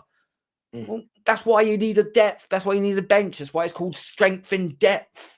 Competition, people. Competition. You need competition. That's what it's all about. That's why I don't get when it comes to this Arteta. No competition whatsoever. This is why Odegaard, go on. Continue, Carl. Sorry. And this is why Odegaard needed competition as well, because there's no one fighting for his position. Yes. We're just very, very lucky that we've got an absolute talent in Ethan Nwemry, because he does play as a number 10. So if that's our backup, then fine. But you should have still gone and got someone, as I've already said. If you wanted to go big, go and get someone like Danny Elmo in. And if he beats out Odegaard's position, it's down to Odegaard to either kick his game up, or Ethan Nwemry's going to catch up with him. Yeah, 100%, man. Facts. Nat Star in the building, people. You ready? Big up. Yeah, what's good, people? The machine gun, controversial tells. And I want something controversial about this as well, Nat Star. Big up to Geeks. He said that I think we have a thin squad, and those leaving, obviously, you know about. And we need about 10 players. How many players do you think we need, Nat Star? Double it. For me, double it. 20. Yeah, man. But apparently you can't change the whole team in 1 year. Inter have done it. Sevilla have done it when they were both in Europa League final. I think it was 2020 or something like that. Forest have done it twice. Yeah, Forest have done it. There are plenty of examples, past, present, and there will be more in the future. But apparently, this same fraudulent manager, Lego head, saying, "Oh yeah, the squad's a bit thin." Well, that's by design, mate, and that's your fault. Yeah. Simple as that. I don't do if, buts, and maybes. I do abso-fucking-lutes, mate. And the absolute point is that this guy is a sham. The whole thing is a complete farce. you know, we got PSV on Tuesday, right? I believe it's Tuesday evening. Yeah. Tuesday. I'm not confident that we're going to get through, and that's just going to be the first leg because we're playing them away first. I know that for sure. So, you know, with the players that we have, with this manager that we've had for way too long, shouldn't have even got the job in the first place, as you well know. Like, I don't see where the goals are coming from now. That's the big concern, which is why I've been saying for the longest, this club needs a complete and utter global reset. Get rid of the manager, get rid of most of these players. They're not all crap, but, you know, I think, you know, this crop of players, this, you know, cycle, this process it's done, man. It's done. Bring in the fresh crop of players, bring in some proper recruitment, some proper scouts, you know, like get rid of most of the boards as well. Like the only way that this club is going to be successful, never mind trying to have a successful season this season, which ain't going to happen because the only way that's going to be possible now is to win the Champions League, and we ain't doing it because we don't have the quality, nor do we have the squad depth, and we don't have the manager for it. That's for damn sure. So yeah, and you need a bit of luck. There is no amount of luck that is getting this fucking Paella Pulis to get the big ears, mate. Like 100%, that ain't happening. You know it, I know it, Carl, you know it, everyone in the chat, we all know it. It's not happening. So the way I see it, yeah, just try and sell as many players as we can, try and bring in as many quality players. But on the pitch, I've been saying, get rid of the manager. Get rid of a lot of them, but get rid of the manager. Because even with this ownership, if you get in a proper manager, even if you get Big Daddy Wenger from his FIFA position, you're telling me he can't do better with this squad. You're telling me he would make all them bad decisions that Arteta's done in the last 6 years. I don't buy it, mate. I really don't. No, 100%. Facts as always, man. Wenger was not scared of characters, something that is needed on the pitch, but worries Arteta in the dressing room. 100%. Arteta and big characters is going to be a big problem for him going forward. And now, even when he leaves the club, if he continues on this, because most of the big players or the elite players in the world have big characters. I don't know if you guys agree with me or not, but I think completely. They have egos as well, and that's but they're the most big players as well. They also have egos as well. Massive egos. They think up them. They're a bit up themselves too much, or they're just very well drilled mentality wise in knowing what they've got to go for. They want to exceed expectations every single time.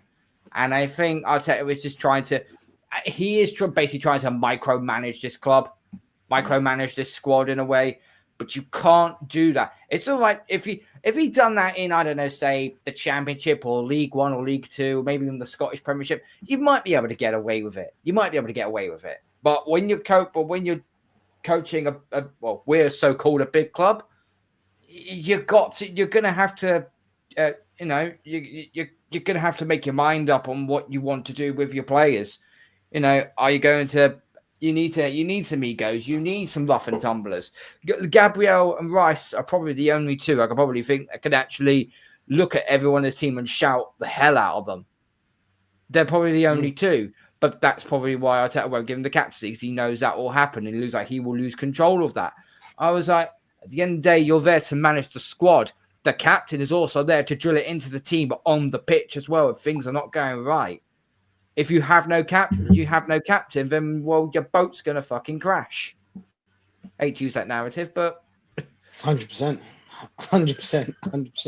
Big up Dazza, man. Big up DJ Crane. Arteta's full of shit. End of last season, he said, don't settle for second. Now it's be happy we are second. We should be a mid-table team. You know when he said we should be a mid-table team? That angered me so much. I was vexed for like at least an hour just reading it, because how dare you, bro? The audacity of this manager. Every problem that he talked about is his problem. He created it. It was his fault. The signings, your fault. The injuries, your fault. You needed depth. You went out and signed average players or players that aren't even good enough to play for this club. The red cards, you should be more disciplined.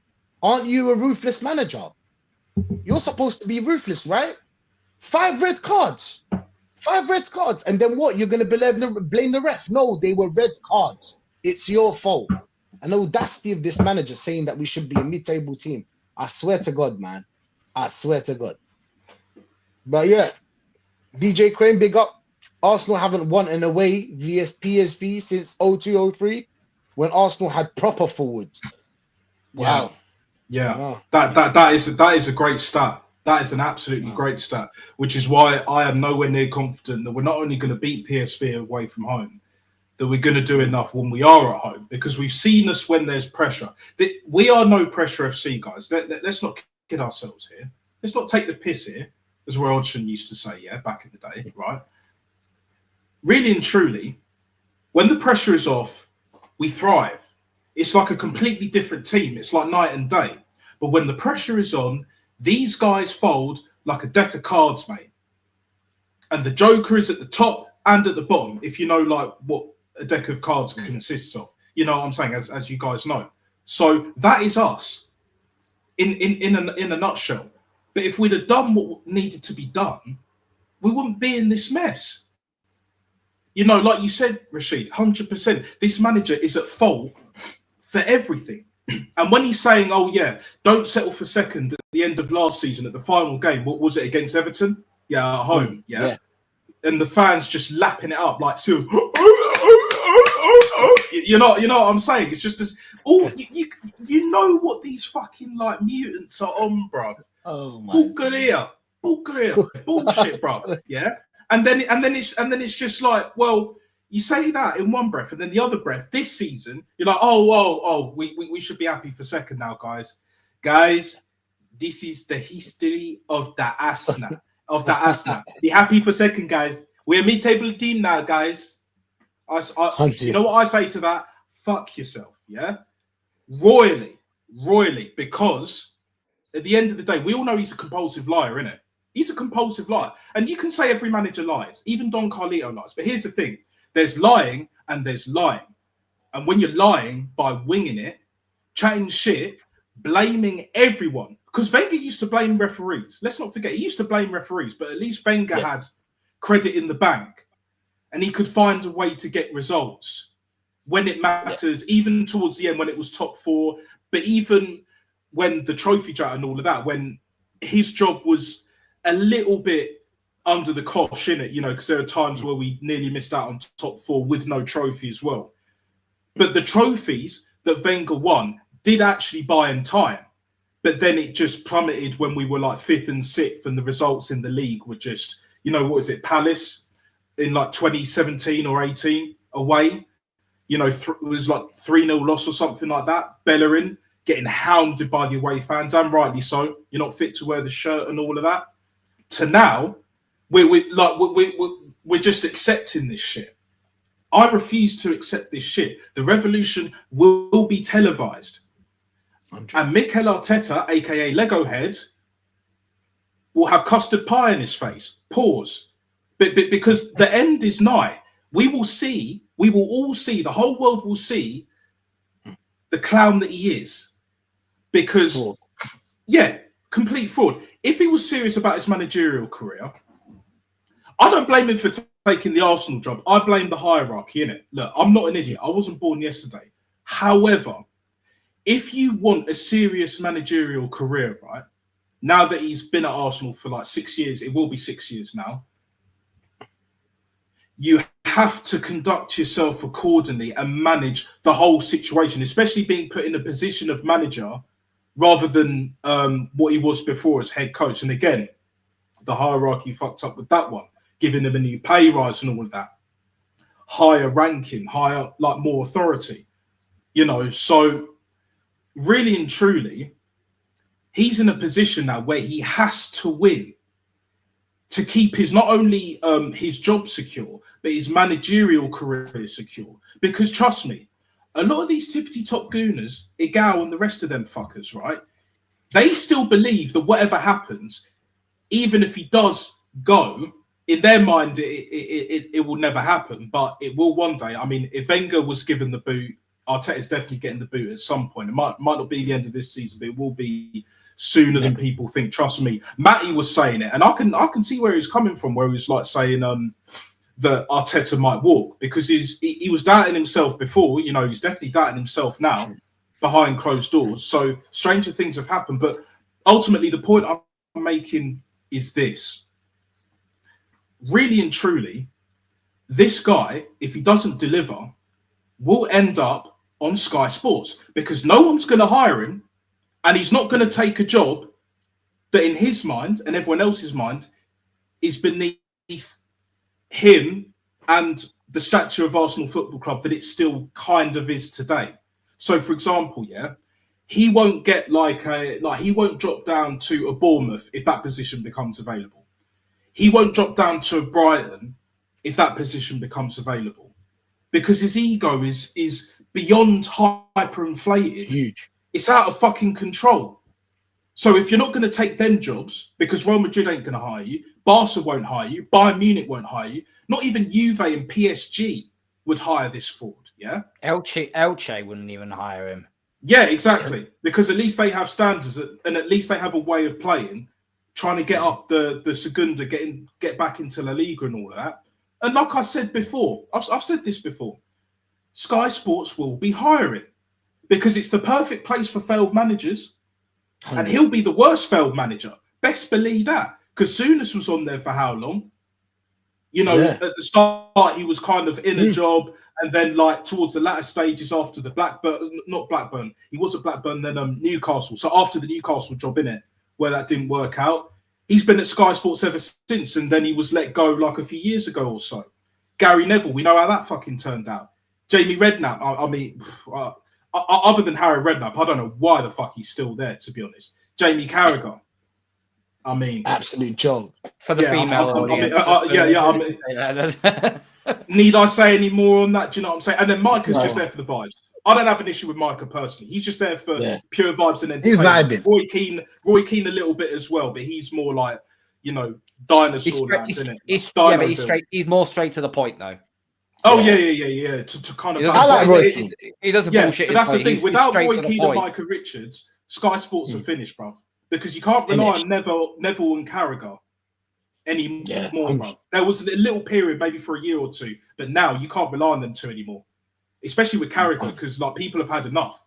He can do his gig with CBS and all that, but again, Micah is the star of the show, minus TT and all that. But TT's there for, like, you know, the presence, the aura, the breakdown, innit? The analytics, and all that. Whereas Micah's just pure vibes and entertainment, and then Kate being a great presenter that she is and all of that. And then Kara's just there, you know, just to be a fucking idiot on live TV and all that. But he knows his football, and that's good in a way. But again, other than that, it's just, you know what I'm saying, guys. But it is what it is, isn't it? Arteta will be part of that crew if he keeps going on the way that he's going, because no one that's serious will take him on. Because if shit doesn't work, he will ask for money. And at Arsenal, it's fine when you have that kind of, you know, tightness with Josh Kroenke and that. But other clubs ain't going to give that to you. Real Madrid are going to laugh in your fucking face. Guns is saying it, like when he's asked where he lives in Spain, Real Madrid fans or other Spanish team fans or whatever, like, would you take Arteta as your manager? Or, like, do you rate Arteta as a manager? They're like, hell no. And then you have Norwegian fans that don't rate Ødegaard, innit? But yet these fucking tippity top gooners rate these two, man. And they're the biggest PR merchants at the football club. You get them two out, already you've like solved a huge issue. Now, is that the only issue? Absolutely not. But it takes a huge chunk away from the problems that we've been having and how, like, twanged, how tapped the fan base is. You know, because again, it's mindset. If you have low standards for your own life and for other teams of other sports or whatever, because I watch a few other sports, mainly rugby for me, because I used to play it. But if you have those standards, but not for Arsenal Football Club, it's a problem. It's a very serious problem. Like, but I understand it more because, well, if you don't have standards for Arsenal and you don't have standards for your own life, like no accountability or whatever, then it makes sense the way that you think and the way that you act and all of that. It is what it is. Go crack on, live your life. My issue is, don't tell me to lower my standards because I ain't doing it.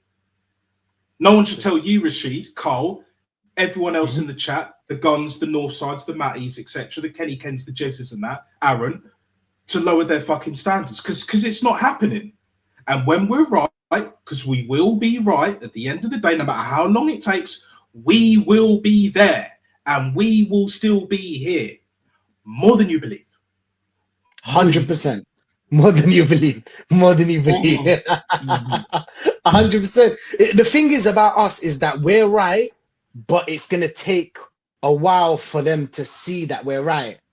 And then, again, they'll be twanged, like you said, by the PR or whatever with the next project. And then we'll call it out in a year or two. And then we'll just wait for another 3 years and 4 years and so on. But we will be there. We'll still be here. We'll still be here. 100% that style, Even man. when Facts. even when we're 100% spot on, they would still try and argue with us. Yes, they will. They will. Yeah. And next year, like this season, they already got their excuses written down, everything in a book of excuses. The Arsenal book of excuses. They've already got a chapter for this year. And next year, there will be excuses as well, because that's how it is. You can always find excuses. Do you know what I'm saying? You always find excuses. But if you don't hold yourself accountable in anything in life, like you said, it's just like it's someone that doesn't do anything in life, just stays at home. He's on UC, whatever. And then he starts to make excuses. Oh, this. Oh, they don't treat here. They don't treat me right. And this and that. Obviously, he's going to blame everyone else but himself. You know what I'm saying? Just like Arteta's doing, blaming everybody else but himself, bro. But that's how it is, man. 100%. Facts, bro. Facts. Big up Static. I think Static. Big up Static. But yeah, big up Panel. Let's be honest. Arsenal will absolutely struggle to find so much better currently than Partey. I have no problem with him staying for another year to rotate with the current small squad. That's the thing, Static. I want to tell you something about this rotate. Everybody should be rotation. Everybody's droppable. In my opinion, this is how a football squad should be run. Everybody can be droppable. From Raya to Moreno. Everybody in the team. I don't know about you guys. What do you think? Do you think we can't get anybody better than Partey? Should we keep him? Should we not? What's your thoughts on it, Carl? We need to keep. I would keep Partey for one more year because if you're going to try and play Declan Rice in the number 6, then you're gonna need something for him to learn off from, because that he. I do kind of wonder if we've bought Rice as a defensive midfielder when actually, if you look at his actual profile, he's built more to be a centre half, really, than a defensive midfielder. Just by the way he plays. So there is, you do need to find a defensive midfielder out there, but then that's all down to your scouting. Can you find someone young enough that's actually played that position already, and then gradually integrate him into learn behind the likes of Rice, behind the likes of Partey? Because that would be the way you should be moving forward with it. But we're going to be in desperation mode. And if we do lose we're going to lose Jorginho anyway. But if we lose Partey as well, are we really just going to rely on Rice to play in the number 6? Who plays on the left side of midfield? Moreno? You probably get better consistency. You get more consistency out of a fucking tie-dye painting than freaking Moreno at midfield. The other day, Carl, when Matty was talking about Moreno and how he had big up to Matty, by the way. He touched the ball 12 times in 2 games in 180 minutes. I was like, to be honest, Matty, when he was in the midfield, I didn't see him touch the ball more than 12 times as well. I don't know about you guys. I think Moreno was terrible in the midfield. I don't even know what he was doing. And he wasn't touching the ball. But yeah, gone. Sorry, go on. Sorry, Carl, to cut you off. Sorry, man. But yeah, like I said, thing is about Partey is that there is players better than him out there. Let's be honest. There's always room for improvement. There always is.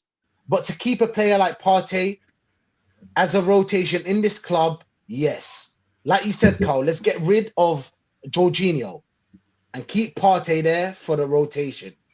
But I don't know. What's your thoughts on it and that stuff?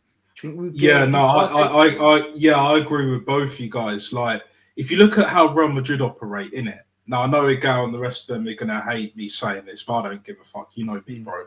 Like, you know, Standards FC over here. So like, it's basically Luka Modric, centre mid. I know he's not a party type player, far from it, but the reason why he's still there and why Kroos was there for the longest, before obviously he retired end of last season, when they won the Champions League, by the way, in Wembley against Dortmund, is that the experience is invaluable, especially if you're of that caliber. Because look who else Real Madrid have in that midfield.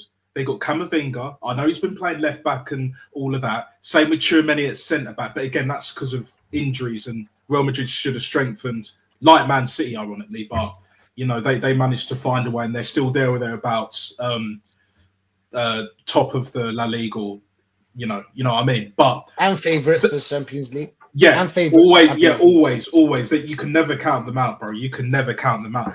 But that experience there, and the young players, like I've mentioned, to look up to. Casemiro, before he went to Real Madrid as well.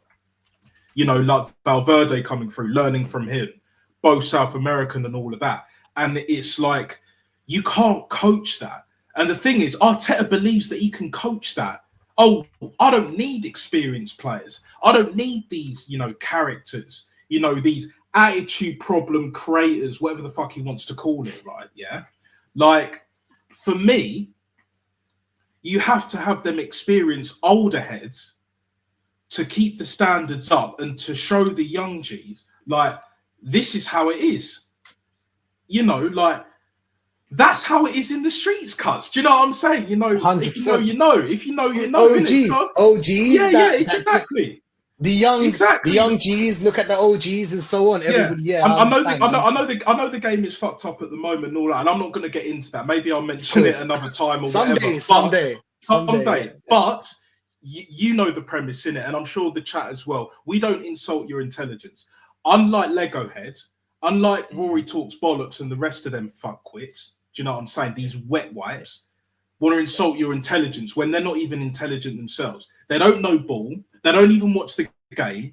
They're literally just like, you know, stat padding, you know, watching the stats. But he made 80% completed passes, guys. XG. Yeah, XG. Ribs, bibs, and dibs and that. Do you know what I'm saying? Get out of here, man. Like, and then there was pre-assists. So there was assists, and then there was pre-assists. Yeah. The pre-come assist and all of that. Less of that. Yeah, none of this OF shit. You know, Jude is already down bad right now. We don't need any more. Too many bad brothers have gone down. Even Lamine Yamal had to say that's enough. And that's another thing. I rate Lamine. Yeah.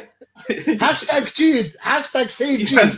Hashtag save Jude. Hashtag Lamine Yamal has standards on and off the field. Tactics. And how old is Lamine Yamal? What, 17? If you're 17 and you're a baller and you know and you understand the game and you're raised right and all of that, you know, a bit like Hakimi as well. Why is it that these brothers, like the Moroccans, like, you guys know, bruv, you have it down to a T. You don't mess about. You can't knock that. I don't care what you believe. Honestly, realness, 100. Like, and then you have Jude, you know, he's not quite fish and chips. You know, neither am I, bruv. Similar backgrounds ish. You know, the only difference is clearly I didn't. Is he mixed?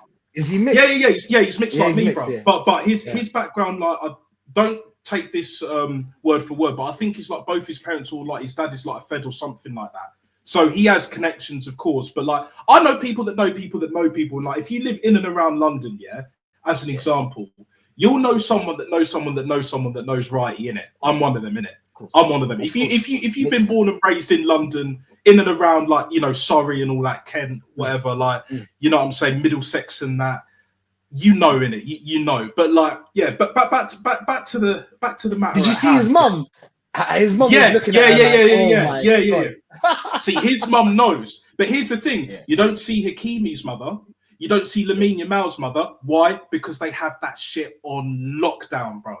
Yeah, COVID settings, bruv. They don't mess about. And that's why you have to rate it. That's why you have to respect it. This is why, you know, when Rance is saying all this deemed mad shit about like Jude Bellingham, I don't like the guy, I don't rate him as a baller. You see why now, innit? Whereas Lamine Yamal, techie fucking baller. Riyad Mahrez, techie fucking proper. One of your own, bruv. One of your own, yeah. Was it Marmouche as well? Yeah, starting to, you know, he'll get there. Trust me. And then obviously Lamine Yamal, Hakimi, and that these brothers, these North African brothers, especially, know the deal, bruv. Whereas over here, over this side of the fence, right, our brothers are lacking. They're lacking. They're going down bad and sad. And by the way, Mahrez was born and raised in Paris. Just so you know, he's not. Yes, you know what I'm saying? He's not. And Lamine Yamal was born and raised in Spain. Do you know what I'm saying? It's just family. It's just how you build. It's just how you move. You need to be smart about it. Yeah, the culture. Like your mum's everything, and because your mum's everything, she when she tells you like, I don't like her, you'd have to let her go just because. Do you know what I'm saying? Your mum said that she doesn't like her. You just trust. Yeah, I don't know how to explain it. Oh no, I understand, brother. Like I wasn't raised exactly like that, but I was raised in terms of like, you know, like my old man. Yeah, I saw him earlier today. It's just like, look, you got to have your head switched on. Like, be streetwise, be street smart, yeah, and just awareness level 1000. Know what's around you, innit? Do you know what I'm saying? Because I'm very much like trying to be like family oriented as much as possible, yeah, as much as I try. But at the same time, know your circle before they hurt you, bro. And that is universal. That is universal. You guys understand it. Asian brothers understand it. The Africans all around, the Americas, they know the deal, bro. But whereas like here in the States and Australia, you know, the empire, lot, I call them, yeah. You know, I'm kind of half that, but not really. They don't claim me and I don't claim them, bro. Let's be real. I'm just living my life doing my thing. Do you know what I'm saying? But the bottom line is just like, they're not like us. They're not built like me. They're not built like you. They're not built like these other men that know what time it is, yeah? And this manager as well, to bring it all the way back, yeah? You can tell this guy wasn't raised with any, like, real sort of, like, self-awareness, do you know what I'm saying? Because if he was, no matter how smart he is or thinks he is, right, he would not be moving the way he's doing. Wenger was a bit different. Wenger's, like, academic, you know what I mean? But, you know, he took the payout and you can tell he regrets it to this day. Do you know what I'm saying? And he sold his soul. He's had, yeah, of course. Like, but then if Wenger came back, it's almost like he'd be like a different kind of man, isn't it? You know, almost like with Jose, innit, where he took a little bit of time out. You know, he get that money from the sackings and all of that. You know, you're not a real manager until you get sacked in it and all that. But Jose's a G, bro. We know Jose's a fucking G. And then you see Pep struggling like.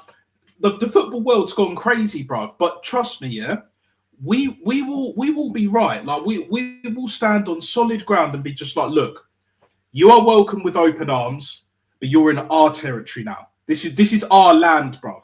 We don't want to be part of your land, your hub, your fantasy land. This is real world. This is our land, bruv. Yeah, like over here, we say it as it is.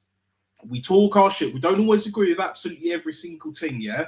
But we know what time it is. Once they know what time it is, trust me, bigger things are going in, bruv. And they are going to struggle to tread water. Never mind swim. They will struggle to tread water. So, the question is really and truly, are they going to take that leap of faith? Are they going to take that next step? Because really and truly, what they're seeing is not what we're seeing. It's not what I'm seeing. Like I don't. Yeah, exactly. I don't see how this guy can turn it around. I never liked him in the first place, like guns. But from my perspective, it was just as simple as he's a rookie manager. He's going to get propped up by the Cronkies. They're going to back him. They're going to put all that money with PR. You know how this country operates by now. It's all bollocks. Everyone's just running amok around here, but you know what? The system's broken. It is what it is. I don't blame anyone for operating the way that they do, You know, like when a system's broken, you just see it for how it is. You just got to check yourself before you wreck yourself. That's the key, bro. And I'll leave it at that. I'll leave it at that before. 100%. I actually, no, it was gonna take. That's why I started laughing because it was I don't want these mutants to mess with my internet, bro. Like, you know what? Someday we have to sit down and we have to sit down and speak about this. Someday we will do a stream and we'll be something other than football. You know what I mean, right? We'll 100%. Life in general, man. Life in general. Yeah, community, man. We'll all meet up and all that. We'll sort something out later down the line. Trust me. This year and then next year, bigger things are going in, rude boy. Bigger things are going in, rude boy. Best believe, man. Best believe, man. Best believe. Big up into the box. Arteta is Leicester Burnley caliber of a manager. 100%, bro. I agree with you 100%. I think he's a mid-table manager. But, of course, he got the gig. Now he got second place. People would look at him different. But that's my opinion. And, yeah, I don't care. AFC Vigilante, bro. Big up. Chris Kamara was Sky Sports' best, was too funny. Yeah, he was too funny. But Micah's just got a little bit of... He's just a good... He's the kind of guy that I would like. He's a cool guy. Do you know what I'm saying? He's just a cool guy. Yeah. Micah. He's got that swag and he's entertaining, very entertaining. Yeah, you want to be around him. Yeah, you just want to be around him, whether it's in the club or not, in it. When you're just out and about, in it, you know, especially if you're going to a football game, like you want to be around him, innit? Yeah. He's a good laugh. You know, when shit goes down, he will back it, innit? Like he's had Roy Keane's back once before, so you know, like, and he's a big guy as well, so. He's the sort of person I would. He's the sort of person I would ask to be my wedding planner. Yeah. You better be prepared for that, Cole, as well. Like, you better be prepared for that shit because he ain't gonna do it lightly. I said it hypothetically. I said it hypothetically. Okay, yeah. No worries, man. He would kill it, man. He would kill it. Big up Micah, man. Big up Micah, bro.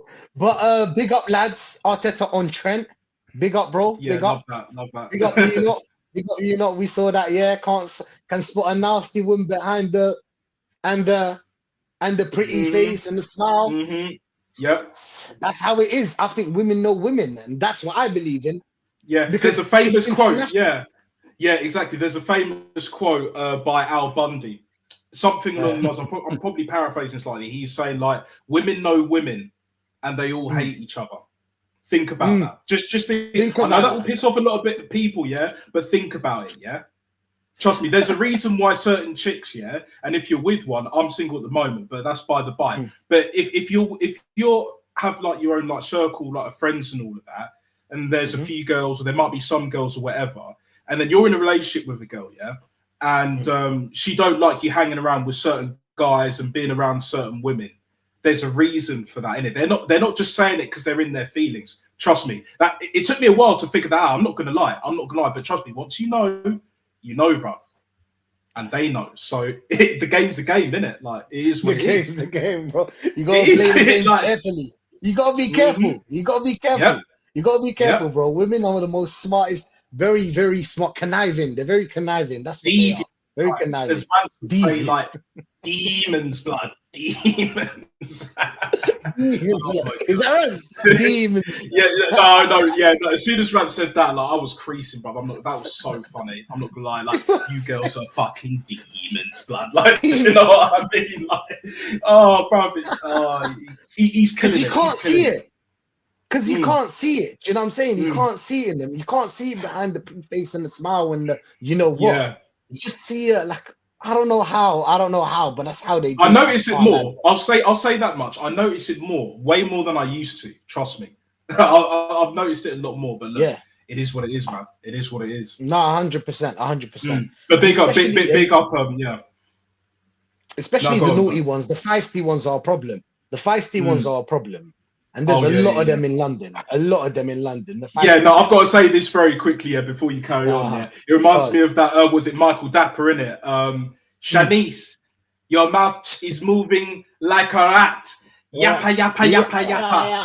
Shut it, please. Thank you, Shanice. Yeah, thank you.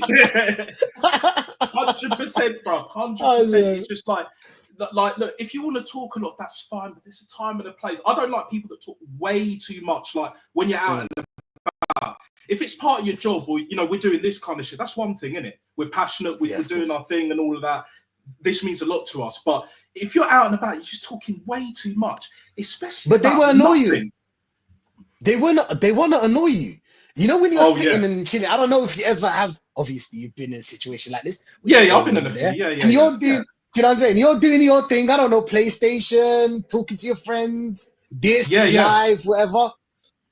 She will annoy you to get off that PlayStation or this live or talking to your friends and concentrate on her. Is me all the time. But that's how it is. And what I found out in this world, I don't know why we went off track, but anyway, what I found out in this world is that when you like someone, you wouldn't get her. You would get someone that likes you. See, the females that like you, you would get them. And the females that you like, you won't get them. But it's kind of like a triangle where like everybody gets someone that is not compatible with. Therefore, whatever's happening in the world is happening. That's my opinion. I don't know. I just think I hear it. Like you want what you can't have, so to speak. Yeah. Kind of. You want what you... Yeah. Like Carl wants Scarlett Johansson. Like he was. Hey. Who doesn't? Yeah, there you go. But yeah, there you go. Big up, man. Big up AFC Vigilante going back to Arsenal. Do you think Arteta could win League One? In my opinion, that is his level. With who? With PSG. If he was, I don't know, Vigilante, you have to be more.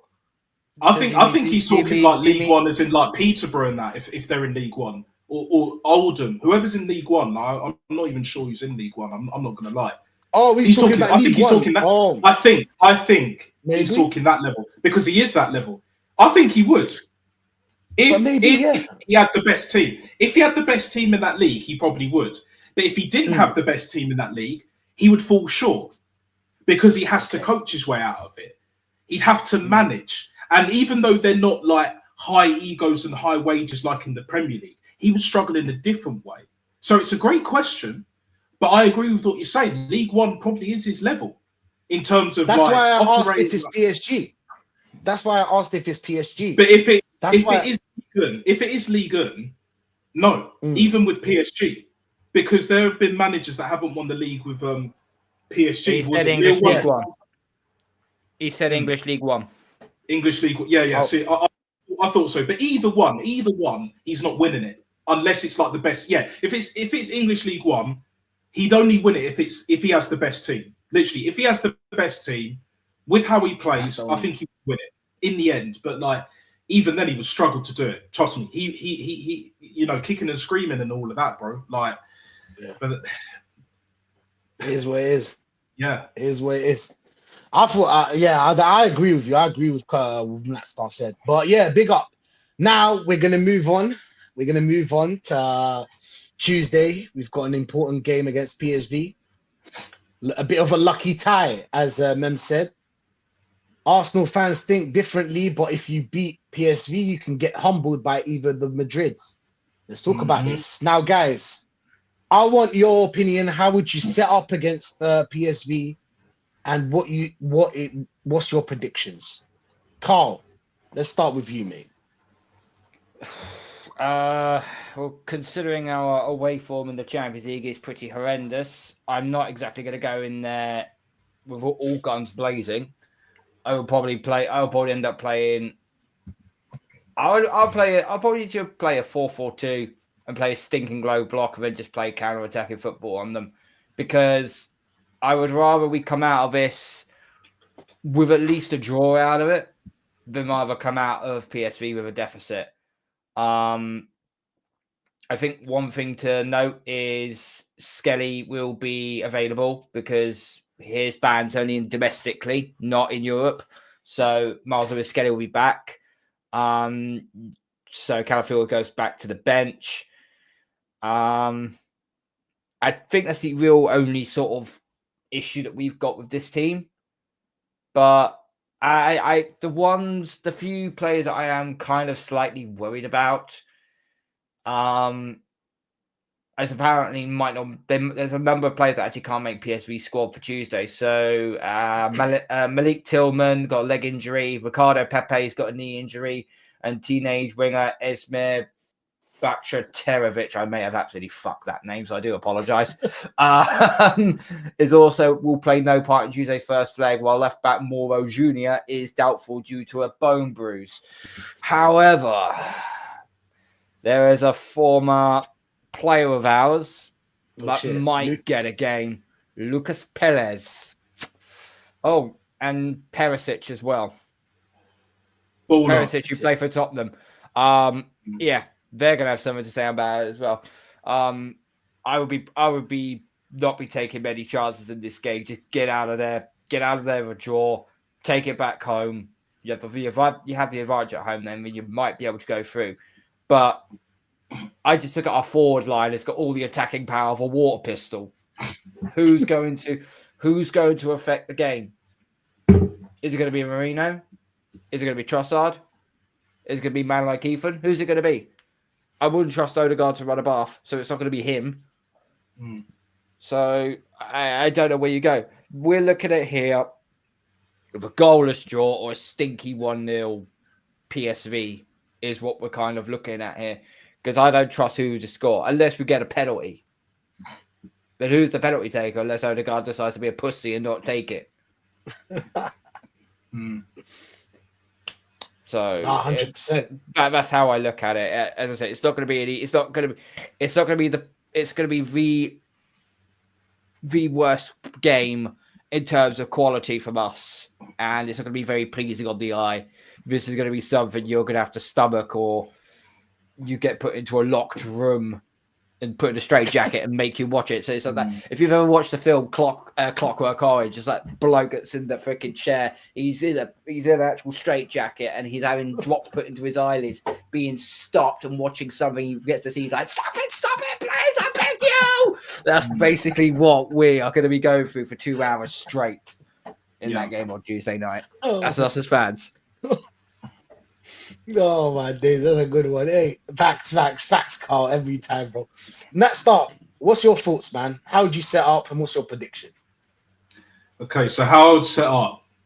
First and foremost, Kieran Tierney at left back. That's a no-brainer. That's how I would do it. You know, right back, Timber, he knows the Dutch league and all that. And Ben White's just come back from injury, so you're really going to put him over Timber. Either way, no. And then it's the same centre-back partnership, same goalkeeper. I would now. This is a tricky one in midfield because of the lack of options that we've got in the forward line. Yeah, you can either go about it a few ways. I mean, Partey has to start, and then you have Rice in there. And you can have Odegaard. That's one way of doing it. Or you could drop Odegaard, which I don't think he'll do, but that's what I would do. Drop the PR merchant. You'd have Partey and Rice, and you could put. I would probably. You could either put Lewis Skelly as a left eight, or even Ethan because he's that good, and give him like that free roam number 10 role because he is a number 10. And then you have Trossard on the left. On the right, it's quite tricky, to put on the right. I mean, other than Sterling, as much as I don't want to put him in there, like who else have we got? I mean, because then if you don't want Sterling that much, which I totally understand, but again, it goes back to lack of squad depth and all of that, lack of recruitment. Then you put Ethan on the right, and then you keep Odegaard in, and then up front. Now, this is going to be the controversial take. No Mikel Merino up front. That project has failed once again. So I put Calafiore up front. Fuck it. I mean, he's more mobile. He hit the post against what was it, West Ham, even though he lost the game, something like. I think it was Forest. So, was it? No, yeah, you're right. It was Forest. It was Forest. Yeah, against Forest. So we know he's better going forward with the ball, facing the opponent's goal, than tracking back towards our goal because we know he can't defend. So Calafiore goes up front regardless. Trossard will stay on the left regardless because we ain't got, even though he's been shocking and he's clocked out and all that, we ain't got no options.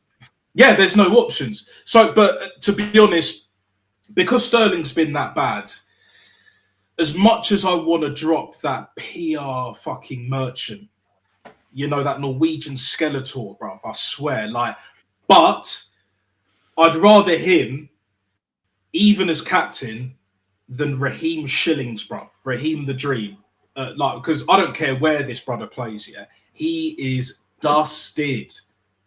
Even with no other options on the right, put Ethan there, he's better. We know he can cut in and just whip one in, proper. He can score bangers, bruv. So that's how I would set up ultimately. Yeah. Fuck, Raheem Shillings and all that. Pause. And then, just keep Ødegaard in there. And then it's basically the same team pretty much, except for Calafiore up front. Now, the score, if we play that team, we could definitely get a 0-0, might even get a 1-0 if we create enough chances and if we give the ball to Calafiore enough in the dangerous areas. But what I think will happen and what I know will happen are two different things, especially with the team that Lego Head wants to pick every time, because we know he ain't going to start Tierney. He might do, but I doubt it. He'll probably put Lewis Skelly there. He'll probably put Marino up front. He'll probably put Sterling on the right, which means I reckon we'll probably, even with PSV's injuries, like you mentioned, Carl, lose 1-0.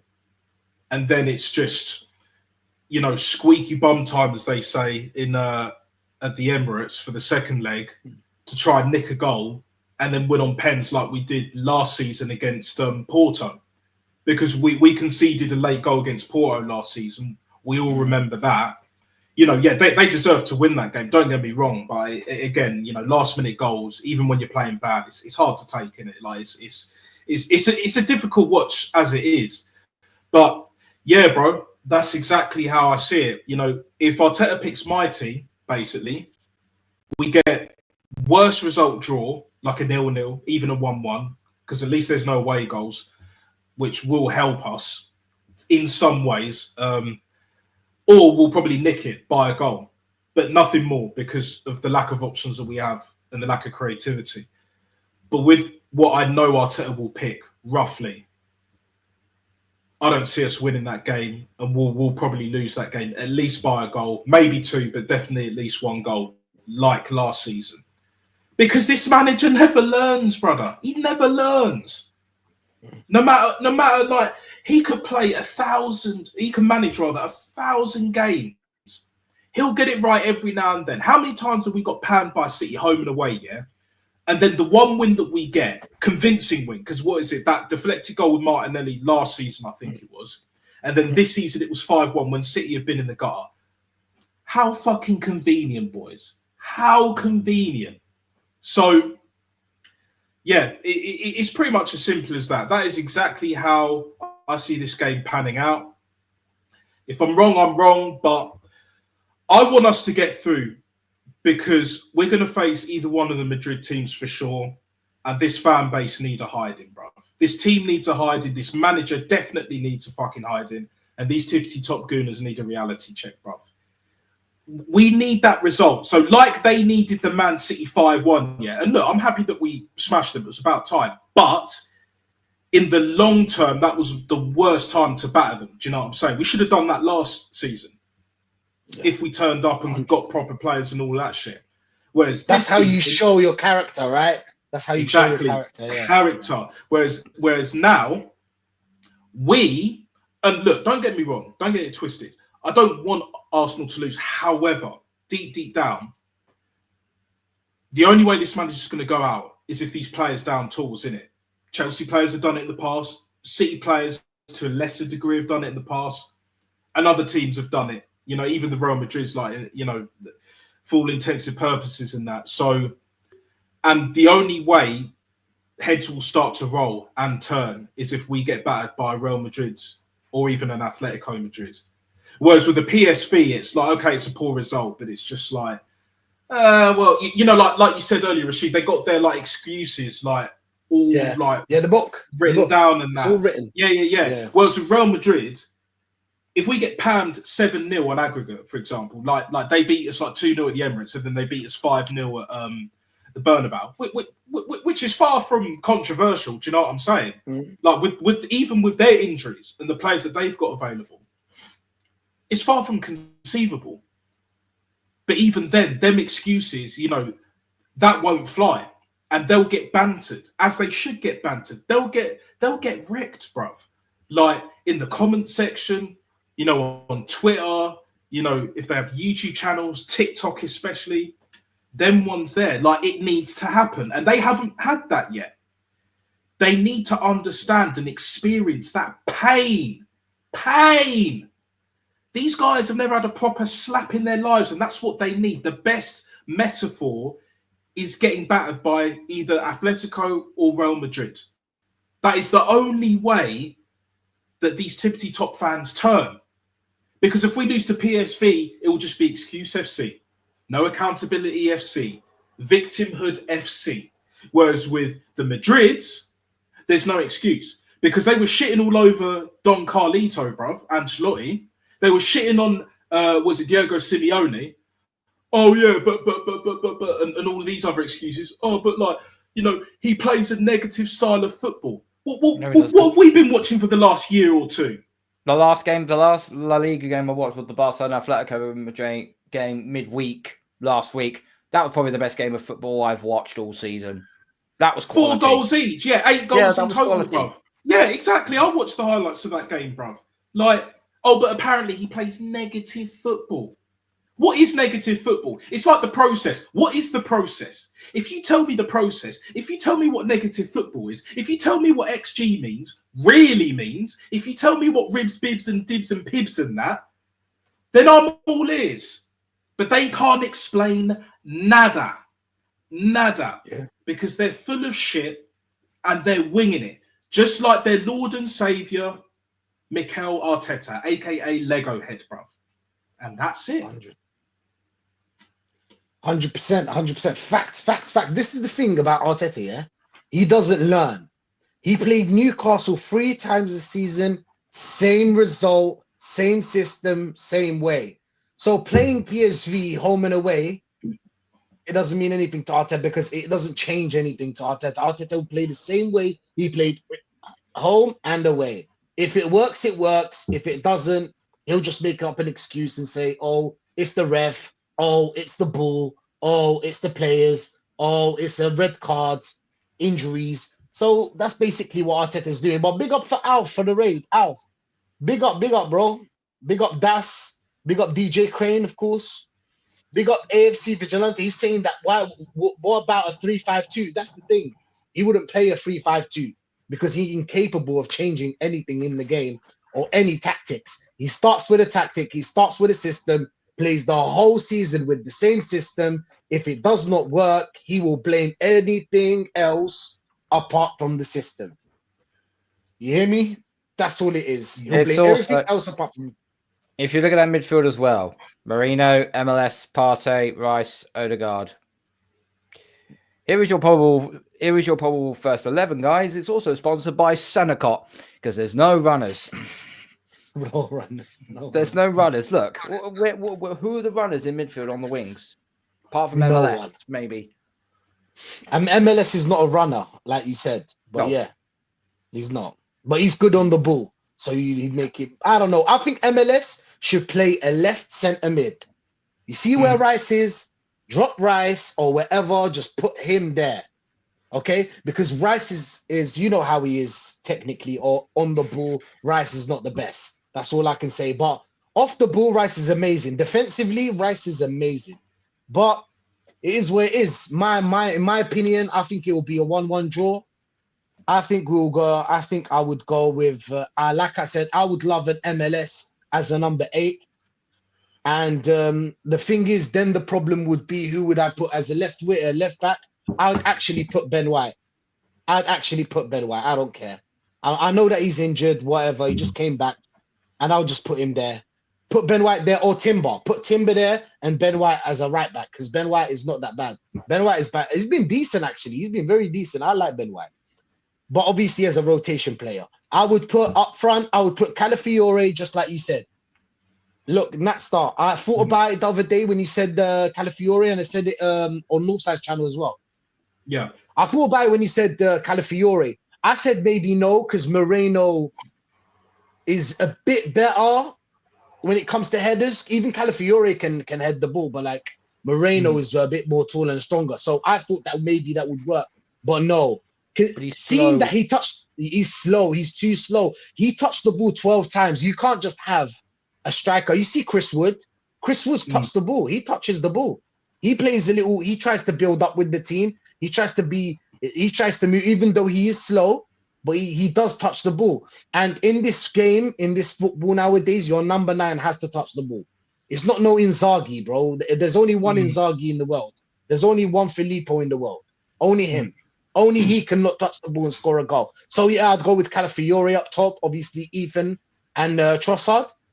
I think it'll be a 1-1 draw, to be honest. That's what I think. I think we will struggle if they play a low block or a mid block. I think we will struggle, especially that the game now has pressure. See the keyword, people? Pressure. If there was no pressure, we would have won this game easy. But yeah, big up to everyone that's locked in. Big up to the whole chat. Big up to everyone that came out. Big up to Carl. Thanks for being here, man. It's a pleasure. It's a pleasure having you on, bro. As always. Natstar, you already know, my guy. Every week, my guy. Every week. Do you have a YouTube channel yet? Yes, I do. I've got a video out. That was the Let's go. It was like a West Ham preview from like last week, and then looking slightly ahead to the PSV game. So I'm going to do an actual PSV kind of sort of like breakdown. The video won't be that long, but I believe it will be longer than my first video technically. So there will be more content, and I will start doing lives very, very soon as well. So yeah, whether that'll be myself or whenever you guys can jump on stream and all that, whenever you guys are available, yeah. Hit me up, let me know. Obviously, man. You got my number in it, so it's all good, brother. It's all good. Carl, you're welcome. Aaron's welcome as well. I know he's on stream earlier, and everyone and anyone else as well in this community as well. And then just start building it up, and I'll be talking about a lot of other shit as well. I'm trying to vary my shit, but for now, the Arsenal shit is hot topic, and it's fresh in my mind, isn't it? And one thing I learned. Or I'm going to learn is that when things are fresh in your mind and you do it, it's the best way to get the ball rolling, in it. And you've got is it Natstar official? There. Yeah, NATSTER official, just like my title. Yeah. It's all there. It's all in the title. Same with Instagram as well. So they're both the same handle. Simple enough to find, the more content that I make and appearances, etc., then enough people will see me. Give it time, but I'm willing to play the long game, innit? I'm willing to play the long game, so all good. But I appreciate the love, people. People, like and subscribe to Napstar right now. This is one of the guys. He's a big pillar of this community. Trust me, he will be, man. I have faith in you, bro. You got the voice. He's got the radio voice as well, people. Yeah, he's got the radio voice, so you can play with him. The radio. Love that, man. But yeah, big up, man. Like and subscribe to this guy. Yeah, big up, bro. I've got him in the title, so like and subscribe to him. Like and subscribe to Carl. And thank you for pulling up. Everybody that pulled up today, man. It's been a lovely stream, man. And Rosa, hi Rosa, big up to you. Arsenal plays football like Wolves play Lion. They'll get the small game, but they'll get scared of any real Lions. 100% Rosa, yes. Yes, Rosa. Yeah. When it comes to pressure, this team will fold. So it doesn't matter if the pressure is against Southampton or Liverpool. They'll still lose when it comes to pressure. But when it's off pressure, I don't know how Arsenal move. It's a bit different every time when it's off pressure. But when it's pressure against Southampton, we'd lose. That's basically it, Rosa. And yeah, welcome to the channel, of course. And big up to everyone. Big up to everyone that's locked in. And we're out, people, man. Everybody out. Even the set piece coach. Even the set piece coach now.